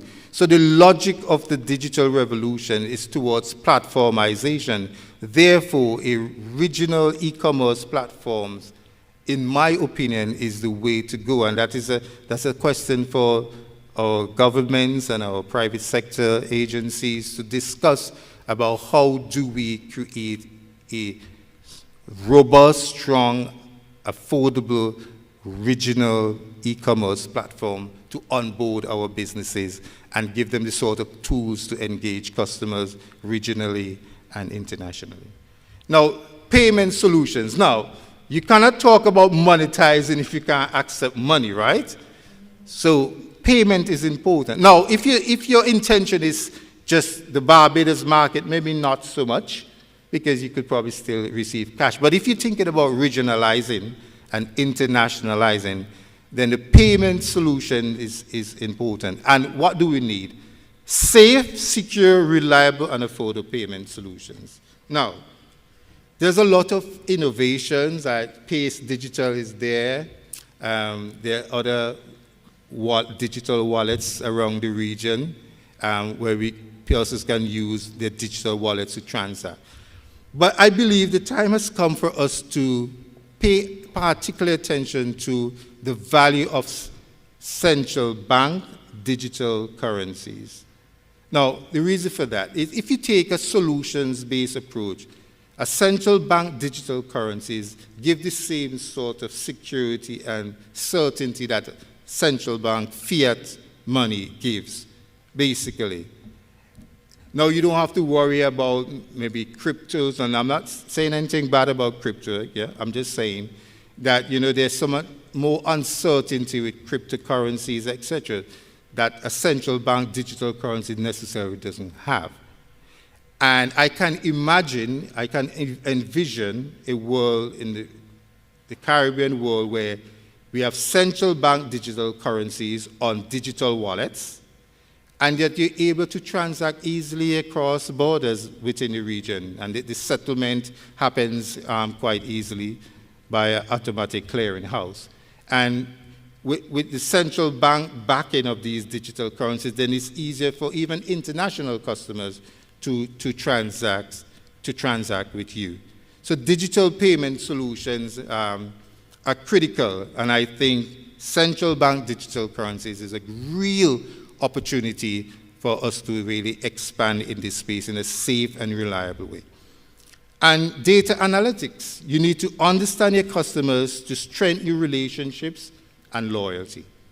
So collect the data, look at what they're saying about you, make sure you're present to respond. Maybe somebody's saying something really good, you compliment that. Maybe somebody's saying something bad. If you're not there to help to manage the narrative, then you can lose an opportunity, your brand can be damaged. So data analytics is critical there. Next slide. So I want to mention 3, in my opinion, critical consumer trends that can drive your business model. The first one is called the authentic avatar. Now, this is a person when they come to Barbados, for example, they want a deep-rooted experience in the community. For them,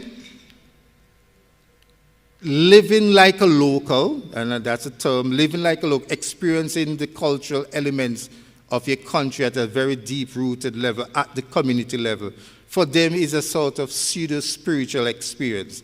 They feel like, in the words of Bob Marley, that they are one world, one love kind of global citizen. They don't want to go to the big resorts, or they want to stay in a nice accommodation in the countryside. They want to participate in local events. They want to get involved in cultural expressions right at the grassroots level. So the authentic avatar is an emerging consumer trend. And this is where data becomes important. So if each community, each small business in each community who caters for this type of market is putting out what they have.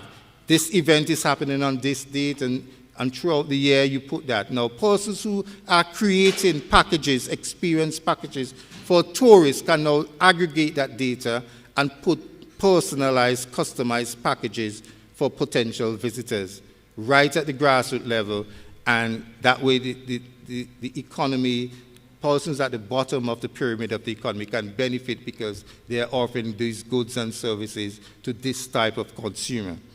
The other one is the conscientious consumer. These are persons who care about the way things are produced, that they're ethically produced, that they're environmentally sensitive, they respond to climate change and the green economy principles. These are persons who are critical about this and would pay a value added for this sort of goods or services. Where does digital fit in? Now, digital gives the ability for traceability, and one of our earlier speakers, the minister, mentioned traceability. So the potential consumer can trace the entire value chain of the goods or service they are consuming, and that can be authenticated that it's ethically grown, it's organic, it's responsibly produced. For them, that's a value, and you use the digital technologies for traceability to demonstrate and authenticate that for the conscientious consumer. And the one is the digital dweller. Now, there are persons who are totally happy with the digital experience of your country. They may not want to come physically, but they want to come virtually. And I'm going to spend a little bit more time talking about a proposal that this responds exactly to the digital dweller. Next slide. Right, so coming down to the end, I want to propose two what I call regional digital moonshots. I have to intervene and ask that you wrap up as quickly as right, possible. great. Thank you. Right, so let's focus on the Caribbean virtual reality tourism. Now, during the pandemic, tourists couldn't come to our region. But what if our beautiful landscapes and seascapes were virtualized and made available for persons through virtual reality visits? So they get on their treadmill, they exercise bikes wherever they are, and they go destination Barbados. And virtually they feel a sense of real-time presence right in Barbados, right on their exercise machine through virtual reality. Now, that does one interesting thing first. In case of another pandemic or inability to travel, they can still travel to your country. They can still enjoy virtually your beautiful landscape and seascape. We can still generate income during lockdowns. And at the same time, it gives us an opportunity to partner with global technology leaders who are looking for this kind of content, looking for this type of partnership to drive the new wave of adoption of virtual reality tourism. And I think that's a tremendous opportunity. So I want to end here, and I say thank you, and I'm open to your questions during the session. Thank you.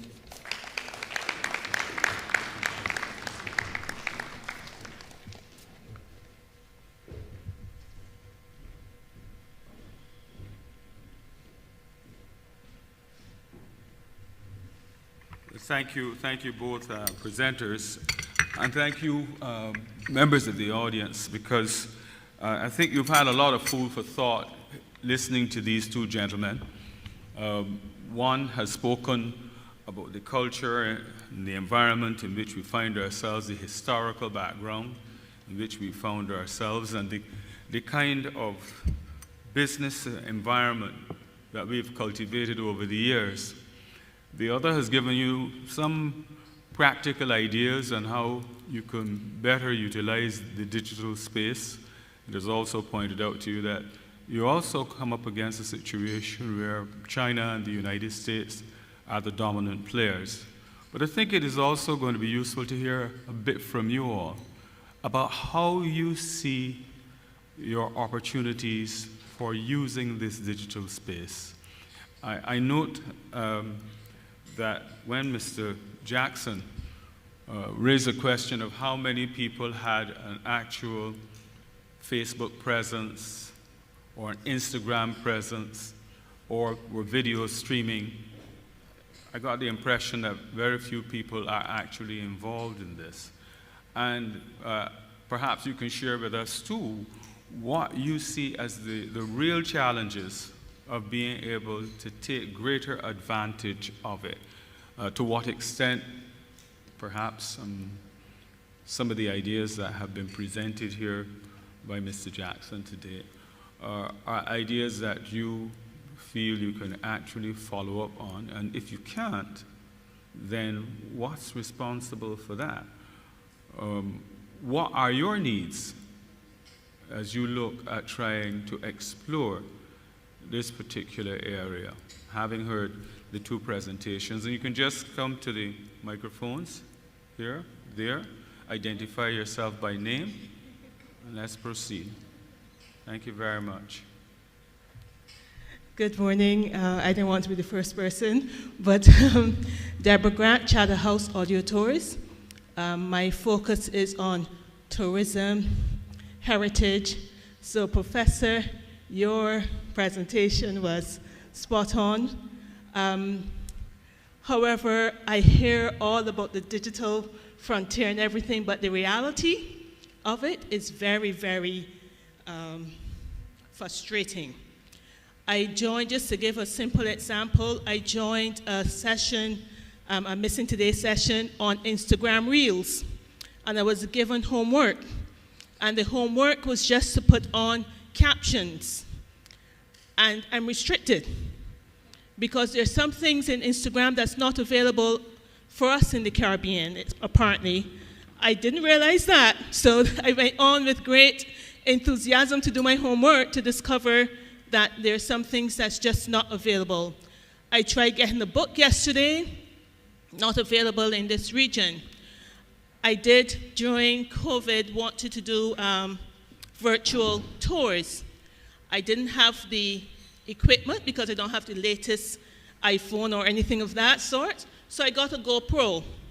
And I'm going, great, I have my GoPro now, but then to go out there, I need the phone to interact. And again, it's blocked in this region. So although we can get the equipment and all that, there's still a lot of blockages, as you kind of talked about it earlier, in the region. So is this something that we can realistically solve, or are we just too small in this part of the world to be able to ever access these beautiful, glorious things? I must admit, I watch YouTube, and there's a lady I watch in Vietnam. The money she is making from just doing YouTube channels, buying houses and all that kind of stuff, we can be having those opportunities here as well, but we can't because of that blockage in order to be able to monetize. Exactly how do you think it is impacting on your business development? Well, of course, it's stumping my growth. Because here I have the ideas to not only have walking tours, to not only have island tours, but to tap into those persons who can't travel for whatever reason. Someone who is retired, who loved traveling to Barbados, but can no longer do it, but would love to have to spend a day going down to Bathsheba and to have that kind of stuff. I can do that and interact with them at the same time if I had that ability that is being stopped because of that, you know, not let me call it blockchain, but the blockage in the whole system. I even tried, I probably shouldn't say this part because I'm not so sure. I think I saw VPN somewhere, so I think it might be a legal thing for me to talk about.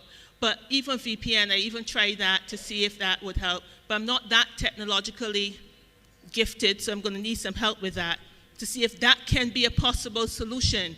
But there's so many different blockages, music that we can't use on Instagram, so many different things that we can't use. And you might think, well, why not use a local song? Well, because the algorithms on Instagram is going to recognize certain songs to push your product, and they're not going to recognize Lil Rick, unfortunately, as much as we will love it, you know? So those are the type of challenges. As much as we have the ideas, we have the ability, in some cases the hardware and so forth, we do have challenges in terms of that line of the digital frontier crossing. Thank you very much. I'm very glad that you were the first. Yes, sir. I'm going to ask the panelists to take a note of what the points that she's raised so that we can get as much reaction from you all as I can. No problem. Good morning, everyone. Brian Gibbs, BG Aviation. My business is quite specialized. My background is aviation, specializing in maintenance / quality.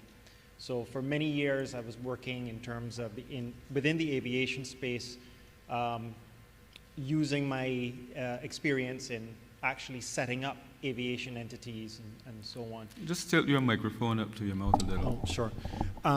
Which on its surface would not necessarily, most people would not think of me as a small business, but I am the business, I am it. Now, the sort of things that I've heard today from both the minister, and I thank him for his presentation, and for the two panelists, raises some challenges in my particular circumstance. Cultural restrictions, we spoke about the status quo.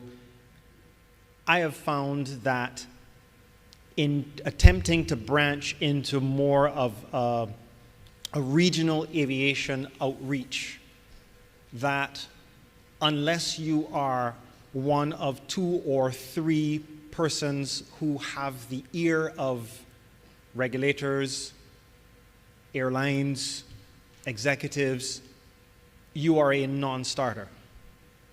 Which is rather disappointing because persons who have been in industry, who have been in the workspace, have a lot to contribute.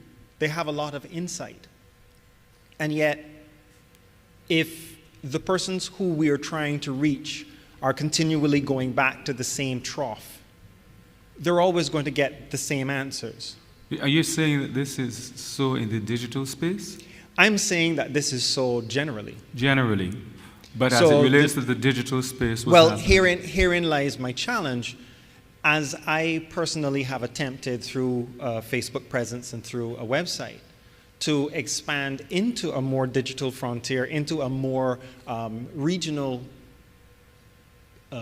presence, I find that I have issues with how do I then take that digital footprint and make the sort of people that I need to be aware of my products and services or my services. Why is that?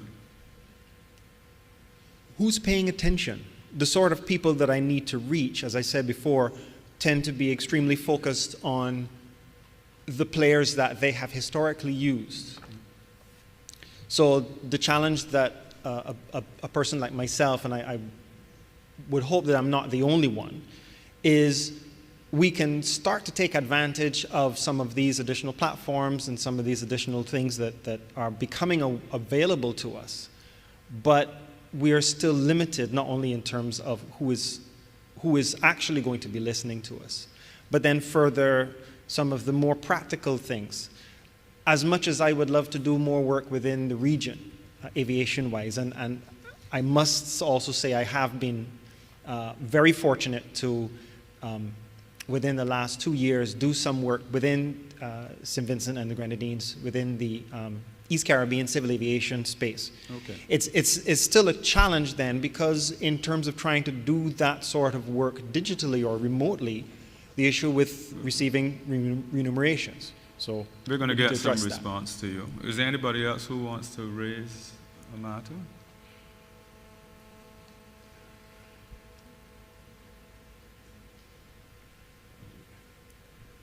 Take a second. Good morning, everyone. First, let me commend the Small Business Association for the putting on of this event. Can you speak up, because we can't hear you? First, let me thank the Small Business Association for putting on this event. I think this was time well spent. I learned a lot this morning from the various speakers. But one in particular that I want to comment on is what Professor, oh dear, I can't remember your name. Marshall, sorry, sir. Professor Marshall spoke about.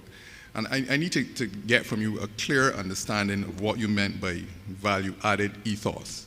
And the reason I ask is because it's in my own personal readings, I'm looking at this thing about value proposition. And I'm reading a book, and it sounds like you've read or you're reading the same book. This whole question of blue ocean strategy or blue ocean shift. And the authors are Renee Morberg and W. Chan Kim. And I would encourage persons here to look at it, because it looks at the whole question of blue ocean as opposed to red ocean. Red ocean competition, you're fighting, you're all businesses are in a pool and they're fighting for the same business. Whereas blue ocean strategy focuses on branching into new initiatives and trying to understand what the true value proposition you're offering. So I want to understand a bit more by what you're saying by the value-added ethos and how it works. And then the other thing that caught my attention is this whole question of the IMF and what they're offering us, and what their new philosophy. And as you said, you cannot focus only on. Turn off the alarm for me. The whole question of austerity conditionalities. And what I've been reading a lot about now too is this whole question of prosperity conditionalities. And this kind of goes into what you're saying too. We can't focus on only cutting and trying to make things more fiscally prudent, but we need to find ways to grow the economy and find ways to develop the economy as you're saying. So there's those 2 points I would like you to elucidate on some more for me. We didn't give you a chance to identify yourself. Oh, sorry, Marlon Yard, Stock Exchange. Mr. Jackson, I'd like you to address the first two. I'm coming to you shortly. Yeah. You have to leave shortly? Before. Okay, go ahead. You go ahead, and then we will answer the questions. Go ahead. So, good morning. My name is Erica Smith. I work at CostCap, and I also do intellectual property consulting. So, my comments in the first instance relates to something Professor Marshall said about the ability of anyone to enter the online or digital space. I would say, though, that there is a much needed role for government, in the sense that in the music space, for example, there is a digital divide. A lot of Caribbean artists are out there in that space, but they're not able to really make any money. And I can tell you, they will not make any money because of how the whole legislative system is set up. And for example, in terms of YouTube and the ability of Caribbean persons to monetize on YouTube generally, they have to find workarounds, because Google has not, and has stated they're not interested, I don't know if ever, in setting up a monetization channel for the Caribbean. a YouTube channel specifically that allows for monetization in the region. You mentioned about premium pricing and establishing exclusivity to allow for value added. That's fine, but that is premised on the use of intellectual property to establish exclusivity. And again, I would say we need to understand how we allow for greater access to the IP system and the strategic use of IP. And finally, in terms of Mr. Jackson, he spoke about having a regional market, which is fine, but I question the ability to have competitive pricing and to address the issues of shipping in the region. Thank you. Before you go, given the experience that you've had and the challenges that you have identified, have you given any thought to what you would recommend as a means of trying to counteract some of these challenges? From the music side, we've been lobbying. We actually engaged a legal consultant to find a way to amend our legislation, how it's written, to help us with a workaround. And it has been presented to government, and I follow up ever so often, but it's to have movement on it. And the idea is if we can accomplish this in Barbados, my colleagues regionally, they're waiting so they can replicate it. So first there's lobbying and advocacy that we undertake, and education. But there are broader concerns because at least from the IP perspective, there has been, we hear conversations about it, but it is not approached in a meaningful manner, a systematic manner. So talking about, digital economy, the creative industries, the orange economy, et cetera, and not really delving into what that really means. So I think we need to have a more holistic and systematic approach. And the most we can really, I have been able to do is to try to lobby and advocate for that. You talk about the recommendations which have been made and the follow-up. How long were those recommendations made? Maybe about 2.5 years now, 3 years. Yeah. So you know that I'm going to come to the minister at some point for his reaction. I can say there is a bill. I haven't seen it yet. And I'm just hoping that it contains the recommendations. But I can say that it started positively in that our consultant was later then engaged by the Law Reform Commission to help them in the drafting of amendments. But our challenge is to see it actually happen. Thank you. Okay. Mr. Jackson, then I get a comment also from the professor and Minister Davidson Ishmael.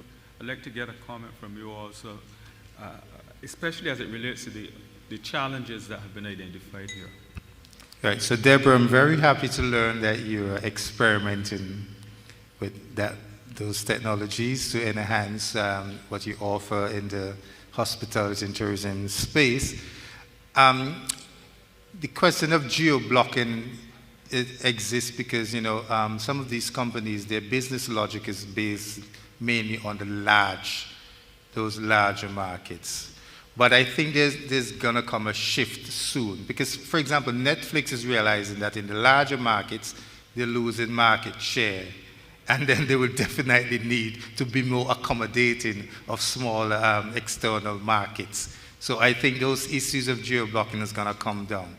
But what I think would be very useful is those of you who are experimenting with these technology and coming up against these roadblocks, maybe through a forum, you could document them, and then I'm sure the minister will be very happy to put one of his officers to document these issues and then create the basis on which to engage directly with these companies and show them that the Caribbean is open for this sort of business.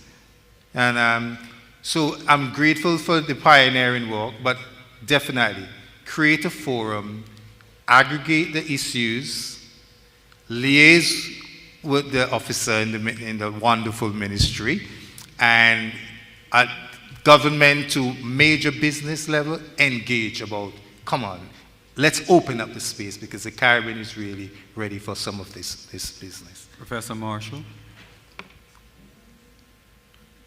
Yes, our overarching comment, there is a need, I said that there's a need for media regulation on a global governance scale in favor of a diverse and plural digital media ecosystem. All right, that's a lot of words, but basically the level of lobbying that we have to engage in is one where we must make this a global issue. This is too important. The dominance of 5 to 7 global digital corporations is leading to these kinds of, you call it geo-blocking, I like that term, because it's culturally close to what we know by blocking, right? But, and it's a fancy way for me to get around. When students ask me what does geopolitics mean, I can deploy. But basically, though, we have, this is a serious challenge. When, yes, I wanted to call your name, but I don't. When Erica spoke about artists not making money, it reminds me of conversations, musical artists that is, it reminds me of conversations I have had as well with some of managers of leading musicians, leading bands, and so on. Had several conversations with management of Crossfire, for example. And Michael Agar has been saying these things and not in as sophisticated a manner in which Erica spoke, his frustrations. But his frustrations always was not necessarily at administration, but a particular administration or anything of that sort, but is what is government going to do about these developments emerging globally that's closed off these spaces for smaller geographies and cultures like ours. And I think we miss that these global corporations bring their dominant cultural and social values. Little Rick cannot be heard by Google. That's just not, you know, and there are large spaces of the South, we're talking about our own problems, but there are large spaces of the South that are experiencing what we are experiencing, what that the first speaker spoke about. And I also want to add something that, a small elephant in the room, if that's not a misnomer. Capacity and know-how. I can tell you in my own neck of the woods, David, if we have a number of products by way of like research products that I would ask that we have a web presence, I would ask that we have a YouTube presence and so on. And I find we have a department of IT or computer or something. I find that, no, I'm not offending, hopefully I'm not offending people with IT expertise, but they're the new scientists, right? And you feel like that expertise is so wrapped in mystery. And meaning that simple things that we want done, we simply cannot be done because we're told about a particular platform, internet service providers blocking this and so on. And for some of us, digital primitives, it just seems weird. But I want to put it over much better than that. I think we have a capacity challenge. We need more people skilled in these areas, deployed in these areas. Because when a small business person speaks about not being able to do certain things, sometimes it just comes down to not having savvy IT people around constantly to help with the business and so on. You raise this issue bang on cue because the person who is lined up to speak next is in a position to determine whether he will defend IT people, or whether he's among the savvy. But identify yourself. Identify the time. Good afternoon. Mr. Ellis, thank you for setting me up. But Stephen Williams, I don't know which hat to wear, former ICT Association president, but I also have my own small business. I'm a member of the Small Business Association. I'm involved in IT. I don't have a problem saying my age. I'm 48. I've had my own company since I was 21. So, and it's all in IT. And I have 3 companies in IT. Well, I would say this. I just want to quickly touch on that. The capacity problem that you're talking about is the fact that we are siloed. What we mean by siloed is you have IT engineers, you have programmers, you have people that are creatives. Our education system does not allow, right, for the interconnection with those skill sets. So when you go to, I'm not calling any particular institution, you're taught programming as opposed to cross-fertilization. When I look at, sorry, I got stuff here, but anyway, when you look at how BCC does its educational program, you get a degree in IT, associate degree or whatever. The problem is, we are a tourism-based economy. You should not be leaving BCC with an ICT degree before having a heavy component in the business solution. So, you have IT people who don't understand business and business models, okay? We have creative people who are lost upon the technology and sometimes the business model themselves because they have a brilliant idea, but they can't connect it. Because our education system is stuck in silos, meaning that you're going to teach IT, you can teach a person to be creative, and you can teach some person business. And business is not forced to solve problems through technology, and technology people are not forced to solve problems that engage business. I don't want to go off on that tangent, so I'm going to leave it right there. I think, right? All right. So, to my substantive presentation, or at least to what you and Don Marshall and Sir Mr. Jackson. Right? Yes. Wonderful. Listen, I left here to pick up my daughter, and she's in the car. Luckily, I have air conditioning, so looking for the gas for the air conditioning. So, I'll be quick. I had to come back and say this. Mr. Marshall, you're dead bang on. Let me give an example because you said on a top-level view of what's happening, but let me give you what's happening on the ground floor. This thing is not only limited to the experience when we talk about the imbalance of systems and networks. I saw a program recently on, I think it's BCC Canada, on the Canadian channels, where they did an experiment where the Canadians logged on to get pricing for airline travel to United States, someplace in the United States. Put in the location to that one location to another, and the prices were, say, $20. What they did, they turned on a VPN. We all know what a VPN is. Put in the same destination there, and the price was lower. So let me say what that means for the Caribbean and our context. It means there's an imbalance of resources where we pay more. If we don't start off with an equal footing, as Caribbean people, we're on the back foot already. We can't even afford to pay for what we need to pay for. Imagine not having to pay because we are not a preferential destination. And Canada is a preferential destination to the United States. But the United States owns these platforms, so imagine what they're doing to us. Let me drill down to Barbados now. We all know that if you go on YouTube right now, we can see a list of channels that have live streams going.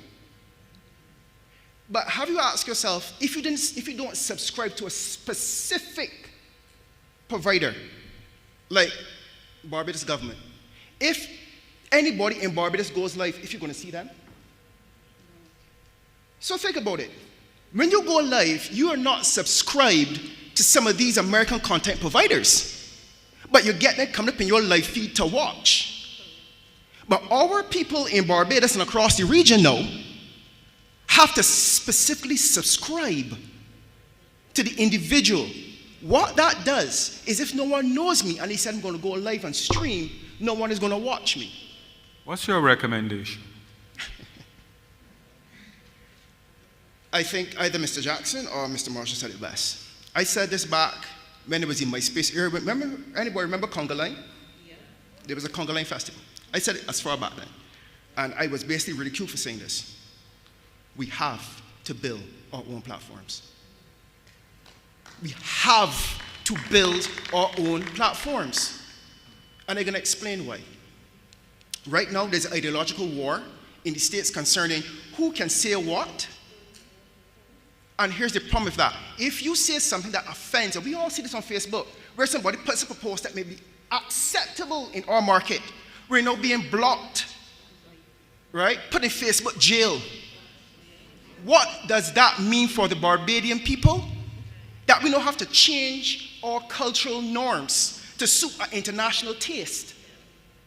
So we're changing who we are at our core, what is acceptable to us to fit an international norm. That's a very dangerous ideology. We are changing who we are to fit that international norm. So our children, who we are as a people, are being influenced by these platforms that don't even subscribe to being voted out for. You can't say, you know what, I dislike this policy by Google, I dislike this policy by Facebook, I vote you out. Governments in the United States are having difficulty controlling them. Who are we to say, you're wrong? But how does that impact business today, right now? It means that we must package not just what looks pretty in terms of a graphic or a message, but it must fit an international format. Because if it doesn't get the AI engines in our favor, because it does not fit their packaging. So what may, and you talk about, I think you alluded to something called going for, I'm going to wrap up, sorry. So that's the other one. The other one is, so I'm bypassing that. Basically, we end by saying this. We need to have our own platforms, because if we don't, we're going to miss the monetization part, because every dollar that is made gets an American cut. The nation is in trouble, because right now, it's cheaper to advertise on Google, the social media platforms, as advertise with the nation. But think about what's happening here. We're now spending foreign exchange to advertise to our own local people. Thank you very much. Well, I think we've got quite a lot to think about here. Minister, given the concerns which have been raised in this forum today, I'd like to get your thoughts on how you see the way forward in trying to tackle some of these issues. Thank you, Mr. Ellis. In fact, I think that the way forward is exactly what was said earlier, I think by one of the panelists. There needs to be a continuous dialogue, and I think, in fact, there needs to be the initiation of a dialogue between the Small Business Association and its members and stakeholders, and the ministry that I lead relative to how can we support the micro, small, and medium-sized enterprise sector in using technology and science and embracing this digital frontier, as is the theme today.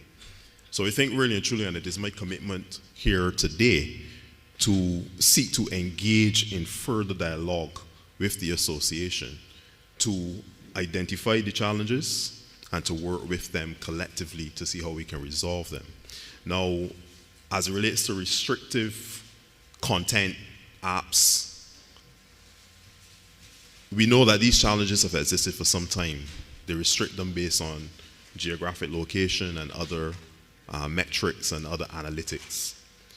It does require for us as a ministry, and even I should say as a government, to have those dialogues with those big firms and to see how we can ensure that countries like Barbados, small and developing states, and even the Caribbean by extension, can have access to those services and to those platforms and to those spaces.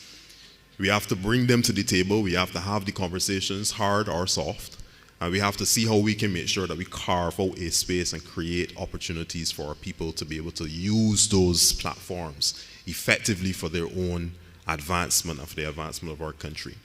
So there's a lot of work to be done, but I am here and I commit in this forum to be able to say to the Small Business Association and all of its members by extension that we in the Ministry of Industry, Innovation, Science and Technology are prepared to sit down and to have those conversations with you and to see how we can then, as your representative within those bigger spaces, those bigger environments and with those bigger firms, see how we can knock those barriers down that have prevented our people from being able to move forward in the digital space more effectively. And legislation is one side of it. I heard, of course, Erica mentioned the legislative challenge that she is confronting in terms of music and copywriting and everything else. And that is something that continues to advance. I know that for sure. It is not where it needs to be as yet, but it is advancing and it is progressing. And I'm sure that her input and the input of her association and the input of even the Small Business Association will feature prominently in that legislation that it is continued to be built out. So the commitment really here to me is I don't have the answers to all of the problems because I think it is a work in progress, but I do believe that what has been missing has been that direct communication between the Small Business Association and my ministry. And I think that this forum has created an impetus for us to now say, you know what, let's come to a table together and focus specifically on the digital frontier relative to the small business, micro, small, and medium-sized enterprise. And let's see how we can together and collaboratively make sure that that space works for every Barbadian and every Barbadian company. That apart, the small business apart though, some of these issues might well be faced by people outside of the small business environment. And the question is what kind of mechanism you have in place for trying to get a better sense of what are the broad issues that Barbadian business people are facing when it comes to exploiting the digital environment, because a lot of them will not necessarily find themselves in organizations, even though they ought to be, you know? Yeah, and the truth of the matter is that the problems or the challenges experienced by micro, small, and medium-sized businesses because of their very nature are the same problems that our average citizens are experiencing. There's a connectivity issue. Barbados does have and boasts of, and as the telecom providers, Carlisle can tell you, we have 100% fiber to the home practically. So we do have access, but then the problem is affordability. And every single home may not be able to afford the packages that some service providers may offer, even their most basic of packages, but they know that they're making efforts to make those things more accessible and affordable to all. So the issue of access and being able to connect as a starting point, to being able to explore the digital frontier is the first thing that many businesses and individuals are facing on a daily basis. So in terms of forums for them to be able to reach out to us, the ministry is open for sure. So there's always an open door in terms of reaching out to and connecting with the various officers within the ministry. But I think that as we solve the issues that the small businesses of Barbados, micro, small, and medium-sized enterprises, as we fix those issues, we will effectively be fixing the issues of the wider society as well, because the two are inextricably linked. All of these small businesses in here are, in many cases, sole proprietors. They are individuals with families. They're connected to their relatives. They're connected to their neighbors. And as their businesses thrive in the digital space, by extension, their lives and personal and otherwise, and that of their families and those associated with them, they too will improve. So I think that the two are linked. We cannot separate the solutions for our small businesses from the solutions for the wider populace. So I think as we have the conversation, as I said, I think that we will, by its very nature, create solutions for our wider Barbados. Minister, thank you very much. Thank you. For responding at such short notice. And let me also take this opportunity. I believe you may have a closing comment, Philip Jackson, which you want to share with us. Thank you very much. Very quickly, on the question of capacity and silos, it may not necessarily be a real capacity problem, but the way the capacity is organized to serve the business community. Minister, I'm not sure exactly how the IT infrastructure in terms of ministries are set up here, but locked in the public service is a tremendous amount of talent and capacity, but it is not necessarily deployed and put at the service of response in a responsive manner to serve the needs of businesses. And it is spot on talking about silos. Maybe it's time to have a sort of federative IT system rather than each ministry having their own IT unit. Why not bring all the IT people together in one space, in a tacit dimension of knowledge exchange situation, and that sort of feeding off each other can create immediate innovations. And all you have to do is to maintain at the actual physical presence nodes, like technical nodes, who could respond to daily issues. But the big thinking, bring all your people together, one space, buzzing off each other every day. And at the same time, create the mechanism where you can discover the needs of your businesses, the needs of your citizens in real time, and create serious real-time demand on your IT capacity to respond. And I think that mechanism will dynamize and agilize a lot of things, and many innovations and responsiveness would come out of it almost immediately. Thank you. Closing comment? Yes, I echo the sentiments expressed by the minister and by Philip. David and I were just nodding, saying that there are a lot of silos, though, in operation, and perhaps, you know, we need more horizontal planning across ministries to better effect meaningful solutions, so that Ministry of Industry, Ministry of Finance, etc., you know, all these, we need more horizontal planning committees, basically, as a rule of thumb. And a question was asked about value added. I just want to say briefly that, you know,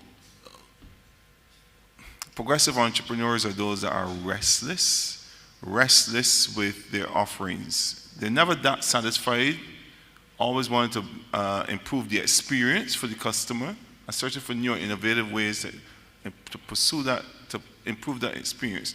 At the wider national level, you know, leaders in enterprise, big enterprise, leaders of government are never that settled with the nature of what constitutes opportunities and life chances for people who are always looking to add value and looking beyond what is to building great opportunities and futures for many, for young people and so on. And it means mentalities that suggest, mentalities of such that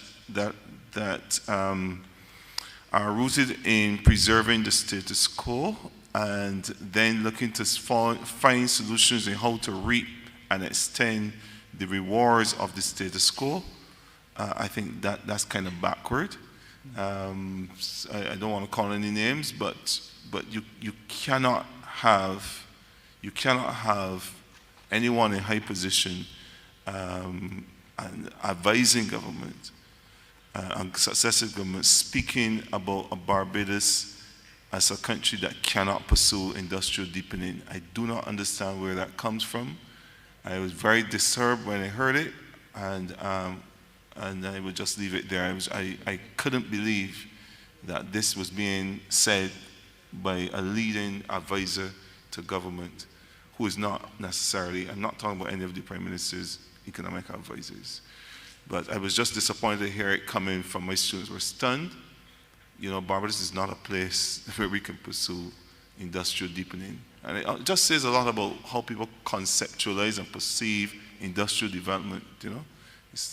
But anyway, I'll leave that there, but that is to answer the question that was raised about what we mean by saying we need a value-added ethos, you know, as a country. So I'll just leave that there, but it was a pleasure, and thank you, Lynette, thank you, Minister, and all who invited me here. And I also want to add my thanks to you as panelists and to those of you as participants for what I consider to be a most interesting session.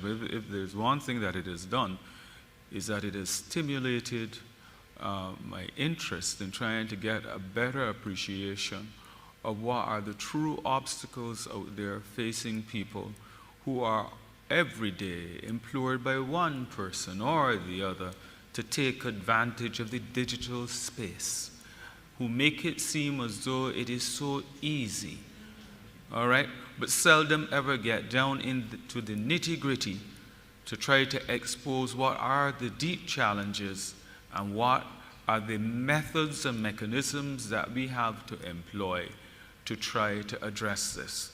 There is no doubt about it. Some of what has been exposed here today requires the same kind of effort that we have had with respect to correspondent banking. It would seem to me that that is as big an issue to try to get the Americans in particular to look at how their policies are impacting on Caribbean people, because that can't be Barbados alone. So we got a lot of work to do, and I want to thank you all very much for exposing the situation that confronts us. And I'm now going to ask the CEO of the Small Business Association of Barbados, Dr. Lynette Holder, to make some closing remarks. Thank you very much.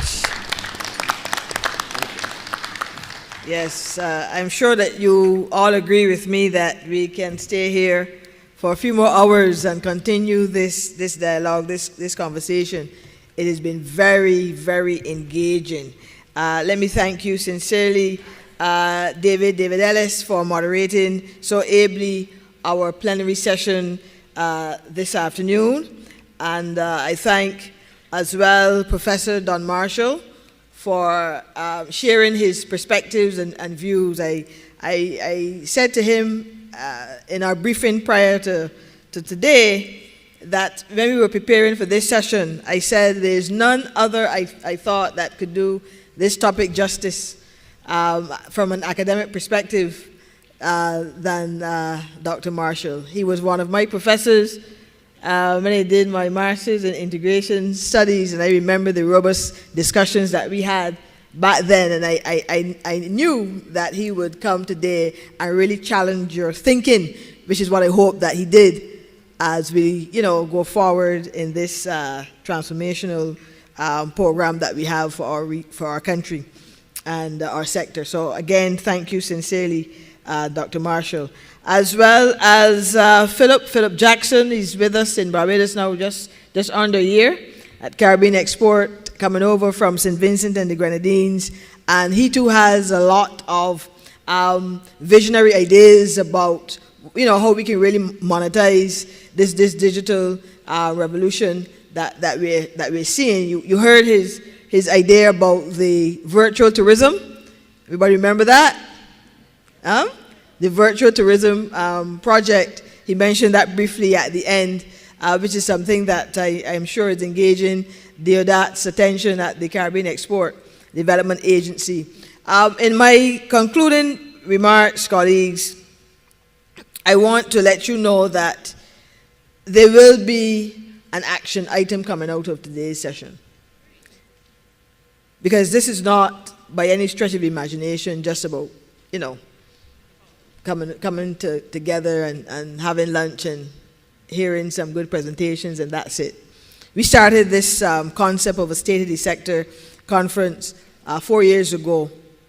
The very first one we had, just prior to COVID, we listened to the then president of the CDB on how we can really look at new ways to finance the sector.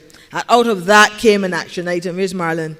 Oh, Marlon Yard is still there, Stock Exchange. Marlon and I sat down after that store set, and we developed a concept paper, shared it with the Ministry of Small Business. They signed on, and out of that, we were able to approach the Caribbean Development Bank and get part funding for that project. And very shortly, the ministry, Anderson Cumberbatch is there with other members of the ministry, will be launching a project to develop for the first time in Barbados, a junior market. The junior stock exchange will be developed, and this came out of that first store set when Marlon and I sat down, put our heads together, and having listened to the presentations and the interactions and so on from the audience, recognized that yes, we have to fast track this. And then the Prime Minister of Barbados, in one of her budget presentations, spoke to it, the Innovation and Growth Market, it was called, and we will see that come to fruition very, very shortly. But it's embryonic stage begun from that first State of the Sector conference. And then the second time around, we had Caribbean Export Development Agency as a major partner in that effort. And out of that, we were able to strengthen our relationships with CEDA, and we were able to promote the grants program being administered by Caribbean Export. And for the first time, we saw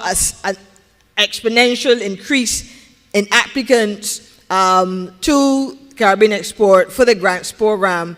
And you know, when you put the information on a chart, you plot the data, the graph went like that, a steep jump in the number of small businesses that benefited from Caribbean Export's grants program. And that came out of the second State of the Sector Conference and a strengthening of relationships between the SBA and Caribbean Export. And then last year, we brought in the Brazilian team of Think Global to share and, you know, again, excite our imaginations around what we can do collaboratively. And I'm pleased also to indicate that we're working with Think Global in Brazil, and Caribbean Export is going to be a mission, a trade mission to Brazil in the first quarter of next year. And we are also collaborating on a technical assistance project to be funded by the Caribbean Development Bank as well for our sector. Again, that came out of the third STOSEC. And today, the fourth one. I'm very pleased to hear the commitment from our Minister of Innovation, Science and Technology on the plans for the future. I mentioned the Eco Industrial Park that was shared with us before, but hearing the conversation earlier, Erica's intervention, Stephen, he had to leave his intervention, and the others, that we can look at a partnership across the ministry, SBA, and other business support organizations. Caribbean Export, I'm sure, would want to be involved. Flow Business, we look at a partnership at how we can really, you know, bring this whole digital revolution that's going on to fruition in terms of ensuring that our MSME sector can benefit tangibly from it. So I expect that in the ensuing year, we would have those conversations, we'll have those meetings, and by the time we come back next year, we'll have something tangibly that we can report on that, you know, we've been able to achieve coming out of this conference. So, colleagues, it is about, at the end of the day, when we look at the state of the sector, identifying what are one or two critical opportunities that we can pursue coming out of the event in the ensuing year to really improve the conditions for the sector and how we do business. This is what it is about at the end of the day. So we look forward to that initiative, as I said, as a solution being discussed, being voiced and tabled at this conference today. So as we close out this session, we're thanking all of you for being here, for sharing with us and those online. And if you miss any aspect of it, you know, please, in a day or two, you can visit the SBA's website in our SBA TV section, and you can watch it for sure. They told my staff, we must make sure that Professor Marshall's presentation is taken out, independently, branded and placed out there for all the world to see, hear, etc., because it was such a stimulating presentation for us all. So, as I said, SBA TV, you can watch that in another day or two and review any aspect of the presentation today. After all, we're talking about technology, so let us use the technology for our development and so on. Before I close, let me again thank our sponsors, Flow Business today. Carla, we were sharing at our table, how we can really turn this into a practical solution for the sector. So look forward to something great coming from Flow Business in the ensuing year. We thank as well our gold sponsors. Remember, as I said at the beginning of our conference today, we have various presentations around the room, and during our lunch, our networking lunch, we're going to invite you to please interact with our sponsors today that are here showcasing various products and services. Obviously, we thank our chairman for the opening remarks and setting the tone for our conversation today. We thank our team working in the background, organizing the event for us to make sure that everything runs smoothly. I want to remind you that tomorrow we have our youth forum. I believe that we may have just 1 or 2 more seats. I'm looking down at Sophie at Pinelands. That's right. So those 35 and under can join us here for our youth forum. And on Thursday, all SBA members in the room, please join us online for the annual general meeting. I know, the AGMs can be a little dry, but not this one. We have an exciting session planned online on the Zoom platform on Thursday at 3.